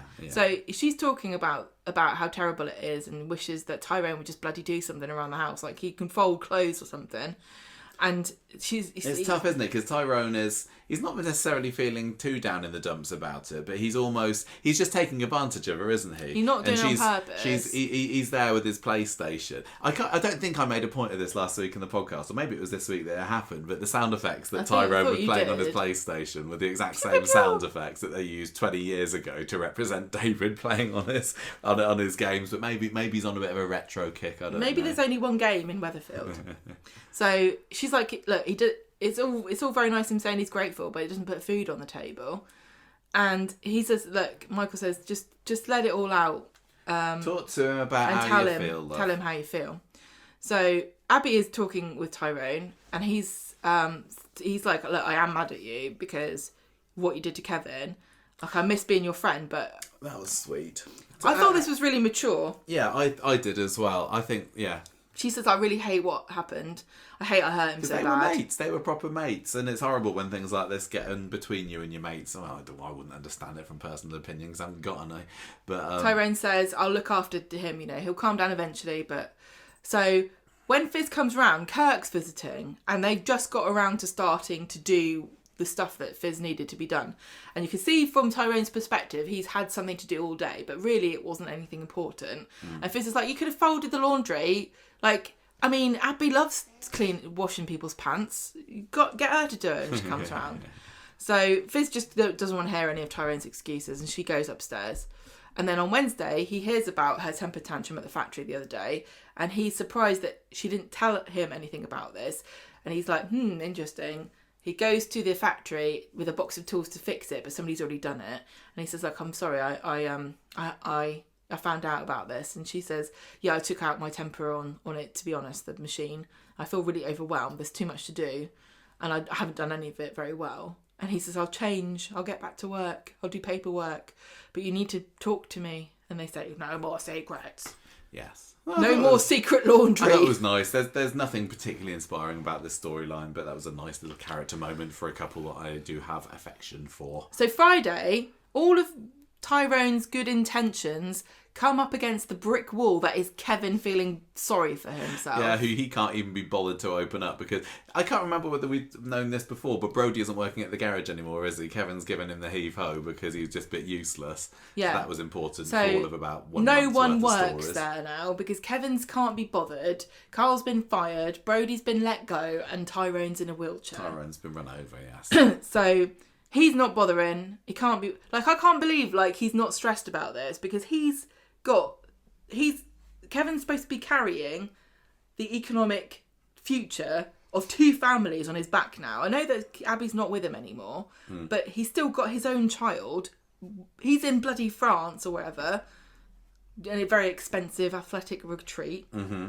And you've got Tyrone's family. He's on sick pay, but he also owns half the business. So it's all very well Kevin saying, you're getting paid, mate. I don't know what you're moaning about. It's like, okay, but if the profits for the year are down because you didn't go in, what do I get out of that then? So he basically gives him what to. And what for? It's double. Yeah, it is. So Kevin's like, look, I can't be bothered with this. I don't care. And Tyrone goes, you can't just have everyone's car in the garage and not give it back to them because you haven't been bothered to fix it. He's like, no, go away. Can't be bothered. I'm going to bed. So Tyrone's like, I know what I'm going to do. I'm going to sadly wheel around and knock things over until you turn up. So Kevin does eventually come in at 3:00, apparently. And he's like, Tyrone's saying, I can't repair cars in this state. And they argue. And Tyrone's like, you're not helping, you're not doing anything. I don't understand. Oh, look, maybe I'm stupid, but is there not anything you can do at sitting height with it in a car? Like, I know there's probably plenty of wheelchair-bound mechanics out there, so where's my representation? Tyrone's like, I can change your license plate, I can fix your wing mirror, I can do something with a tyre, exactly. I can do your headlights. Exactly. If you've got something stuck in the front of your car, I can fish it out. Yeah. I can look in your boot. Yeah. I can look at your exhaust. Anything on that level, covered. Mm-hmm. All Kevin really has to do is the high stuff, top stuff and the low stuff. Yeah. What's he moaning about, the lazy git? Maybe that's what they'll agree to in the end. Just a little height-based distribution of jobs, I don't know. I know it's not that simple. Kevin and Tyrone end up in the pub together at the end of the day, and Tyrone says, you need to let me know if there's something wrong. Then he gets a text from Fizz and he has to go back to his family. And this is another bit of Kevin going, oh yeah, go back to your family. Oh, leave me here alone. Do you think what's going to get Kevin out of this? Like, I know that he's like always the whole time. I know he's always miserable, but he's got to become slightly less miserable. I don't want this to turn into now it's a depression storyline for Kevin. He needs to have... He's not capable of being depressed because he can't feel happiness. Is this going towards... Are we expecting him and Abby to get back together again at the end of this? Is this really what he's hankering after and what will be the happily ever after for him? Because I don't think that he should take her back. She's burned that bridge, hasn't she? And I think that would be an incredible show of weakness for him if he went crawling back for her. So... Well, I think he's going to be miserable at Christmas. I wonder whether they're going anywhere. And again, I don't think this would be a long-term thing. But Sally's... If Tim is pursuing Tricia... Could Sally end up spending more time with Kevin? Is anything going to happen there? And what we've seen from the poker scenes is, and the fact that Sally didn't take the car off of him, she does clearly care a whole lot for him. She always has. I think that I've got my fingers crossed that this is going to lead to more Sally and Kevin scenes. Would you enjoy that? They're good together, right? Everyone loves Sally and Kevin, and the fact that Tim's possibly straying emotionally with Tricia might give her the excuse. Yes. Yes, says Gemma. Or Debbie. Get Debbie in. She's not been in it this week, so it's tragic. Right. Back from the dead. We are nearly the end of this. There's been a couple of other little stories this week, and old Becky made up one of them. All great stuff. Still loving Becky. Loving the chaos. Loving the villainy. Loving the drama. Loving Carla getting mightily peeved off by her. She just won't go away, will she? She's just obsessed. Last week it was when she turned up on Friday saying that Curtis's guys are after me, and Carla's like, "You're still here in the morning." She doesn't believe any of this, does she? She thinks that Becky's up to something, and Becky's like, "Don't worry, I've got no designs on Lisa, honestly." I definitely reckon I was getting tailed yesterday too, and Carla's like, I can't be doing with this. I'm going off to work to have a grump at everybody there. Lisa tries to... Lisa is kind of half saying she won't fully commit to believing that Becky's version of events is a fabrication, will she? No. Which I guess makes sense. Lisa, but it's just Lisa really infuriating. She doesn't want to take the risk of what could happen for Betsy. I think she's being logical in I have to err on the side of caution here, because if I'm wrong, she could die. Yeah. But then she goes back to Becky and is like, are you definitely telling the truth? And Becky's like, how very dare you? Of course I am. Of course I would never lie. Definitely. Look at my history. So Carla comes home later and says that I just cannot get over not believing Becky. Why would she take the risk of leading these goons back here, for one thing, when her daughter lives here? She is making this up, can't you see? And Becky's like... I know Becky's there listening in on the stairs to this, isn't she? And then she swans downstairs just as Carla and Lisa start arguing again about her, and she's like, "I swear on Betsy's life, I'm telling the truth." Again, she's not, is she? No. She's not telling the truth, and the fact that she's swearing on Betsy's life just shows how much she will do to try and get this family back. Which, it's weird. Again, I still insist that if I was her, I would probably want them back too. Every week I'm going to say that, but this is kind of showing that she's using her daughter to lie. But then you would. Then you would, wouldn't you? I guess so. You totally would. If you think that there's some cuckoo in your nest, you are going to do whatever it takes to get them back. But I get that she's a villain. I know. I hate this. I think it's so childish. This, I swear on so-and-so's life. And you're supposed to go, wow. I thought you'd say that. You never like it when people in fiction say that, do you? It's so dumb. You can swear, it doesn't mean anything. What do you think is going to happen? Would you swear on my life things? I swear on your life that I really, I love Will. If nothing's going to happen. You'll be struck down from heaven, Gemma. No, you will be. Anyway, Betsy finds Becky on a bench later, and Becky is just laying it on a sob story because what's happened is they've just had more arguments, haven't they? Because Carla's being horrible to her, and Becky's laying it on thick, this sob story about how cruel and vile Carla is, and she's like, "Oh, I just want a life. Why won't anyone believe me?" It was great. I love Becky and all her manipulations. Betsy's like, "Oh, I believe you, ma'am." Yeah. It was so fun. So then Betsy marches back into number 6 and says, "Carla, how can you be so vile to my mum? This is the place where Becky's safe and she needs to stay here." And Carla's like, "No, I'm not having any of this. Becky, we want you gone, mate. Sling your hook. Sling your root. Disappear from me." And Lisa, after a long pause, says, "Yes, I think this is for the best." And at last, Carla feels some kind of, oh, you are on my side here then, aren't you? And it probably was very difficult for Lisa, but it needed to be said. Because she's not just going up against Becky, she's saying this to her daughter, and Betsy has no reason not to believe Becky at all. No, she's being and very she naive genuinely and thinks that her mum is in mortal peril, and then Carla's being a cow. Yeah. But really, Carla doesn't believe this, so it's not like she's saying, I don't care if she dies. No. Because she doesn't believe it. No. Anyway, why has nobody done any research into Curtis's gang? I know, there's still massive holes Carla, that should have been filled in by this point. Wouldn't you go up to Kit and go, look, Kit, this Curtis gang thing, what's the deal with them? Are they really that bad? I mean, at this point, who's in charge? If I was the new leader of Curtis's gang, I'd be a bit mad. It's not Curtis's gang, he's dead. There was one more scene of this at the end of the episode where Becky's on the phone to Costello and saying, yeah, this skank's just temporary. Wow. I love it. Becky's calling Carla a skank. I think it's so funny. On national television. And she's still saying, yeah, when we leave for Spain, my wife and my kid will be on the plane with me. A lot of people are saying they're not sure if she was actually talking to Costello in this. It could have been someone else, couldn't it? Yeah, it could have been one of the Warners or some other. If this is a new character, if this is somebody different, that might be actually interesting because, there's definitely criticism here of this story going around in circles.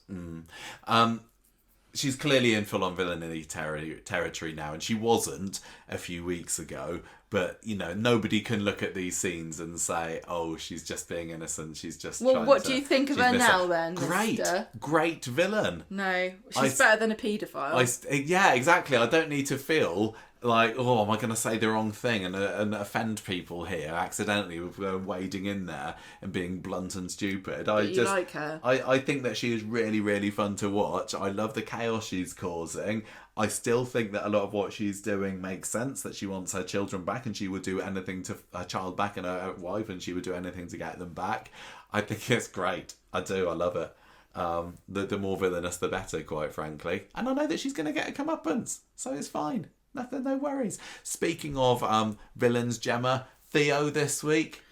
Oh, dear. Ramping it up. We haven't seen him for a while, have we? No, for a week and a half or so. They've it's been apparently bliss at the corner shop flat. Well, Friday is when George is super excited because he's got a big funeral tomorrow. Is it a diplomat or something? I don't remember. Local dignitary. That's it. And he's very super excited that they've chosen Shuttleworth for the final send-off for this very take that VIP. Rest easy. And so he's like, everyone's got to be perfect. Everyone's got to do this, blah, blah, blah, blah, blah. Meanwhile, we're not going to see any of this funeral, are we? Well, we're going to sleep through it with Todd. Yeah, exactly. All we're going to have is George on the other end saying, "You've ruined everything." Right. So Todd, Gary and Theo basically finagle it so that Theo gets back on a job with this Pete guy that he slept with, and Todd's not happy about this, but there's really nothing to do about it because Theo can't get work anywhere else. What happened to him doing that work for the factory? Has that happened now? Well, he said something about, Carla threw me some work, but it's not good enough to keep us in. He spends all his time moping about going, oh, I enjoy working. I wish I could work. Get a job down buttering balms. Everyone else does. Yeah. What makes you so special? Yeah. So Shona's probably going to be stopping working fairly soon, isn't she? Yes, we're like, get yourself in there, Theo. I would go down and work there, but my hands are so strong, I'd just crush all the balms in my hands. If I tried to butter them, I would just spread it right through to the floor. When he tried to break an egg into smash it into pieces. And I couldn't help but eat them all to keep sorry, Cocker, there might be a bit of shell in there. I've got to keep my protein up, so I have to eat all the eggs. Anyway, so they go. George comes in, sits with them, and he's talking about this funeral. Todd, you need to make sure you're bright as a button tomorrow. Don't have too many drinks. So of course Theo's ears prick up, and he makes Todd stay for another drink. He gets him a double vodka tonic and him a single. When they get back, they're both completely drunk, but Todd's even more wasted than Theo is. Yeah, Theo's not too bad. And Theo's like, oh, you brought this on yourself, you're going to feel rotten tomorrow. Theo falls asleep on the sofa. Todd falls asleep on the sofa because he's so drunk. And Theo unplugs his phone, so he's not going to get his morning wake-up call. So just to spell it out, I suppose, what's Theo hoping to happen here? So George is clearly going to get mad. Is Theo hoping that Todd's going to get sacked so that he can have him at home all to himself? I don't think it's that. I think he's just spiteful because he's jealous that Todd has a job and he doesn't want Todd to feel like he's better than him. Oh, okay. I think he's like... But he clearly knows this is going to cause some discontent between the two the partner and the junior partner at the Undertakers. He doesn't care. I didn't know whether this was trying to distance Todd from his employer. Yeah, maybe as well. As that. It's win-win for Theo. Yeah, but would this be enough for George to let Todd go? Well, in the show, yeah. In the soap, anything, yeah. You knew it was important to me. Todd calls, I can't believe you've let me down. This was the biggest funeral in Weatherfield since Archie Shuttleworth died. Where was Christina this week? My dad. That's what I want to know. Okay, there we go. That was this week's Coronation Street. Big week. Event episode. I really want to do like a rundown. I want to do a top ranking of the event episodes this year. Because it's all right, this one. It's okay. I think that... It's hard. Who's the character of the week this week? Is it Shona or is it David? It's one of them, probably, isn't it? In comparison, you're not giving it to Megan or Will. I'm gonna go with. I'm gonna go with Shona this week. I'm siding with the mum and giving her my character of the week this week because I feel proper sorry for her. But it was nice. I love both of them. I can't decide, so I'm just going to plump for the one I feel a bit more sorry for. I love Shona. She's my perfect princess, so I'll give it to her. Yes, and she, I just loved her being smug at the pregnant mums. I love that she's mean like me. Yes, not like David though. I'm gonna give. Oh, this is a hard one this week to rank because I didn't think so much of Friday's episode, and even Monday's was relatively so-so. Well, I thought that Wednesday's was controversial. I gave them a banging because they took a risk. I don't feel like it paid off, but I'd rather they tried than didn't. Mm-hmm. But on the whole, I thought I'm not loving the storylines. It's funny because some of my favourite characters are having stories that I hate. And then other characters are just having stories that I find boring. Nothing in between. It was a great week. I'm interested in the Tricia stuff just because I'm interested in it. I don't know where that's going. Yeah, it's and good I really that liked the actress that plays Tricia. Yeah. I love Tyrone and Fizz, but it was just a bit like dull. I'm loving the Becky stuff. I got no complaints there. Todd and Theo warming up. Yep, I like that. I think this is just going to end up being another classic 3.5 to me. I'm going to give it 3.5 kids named Gail.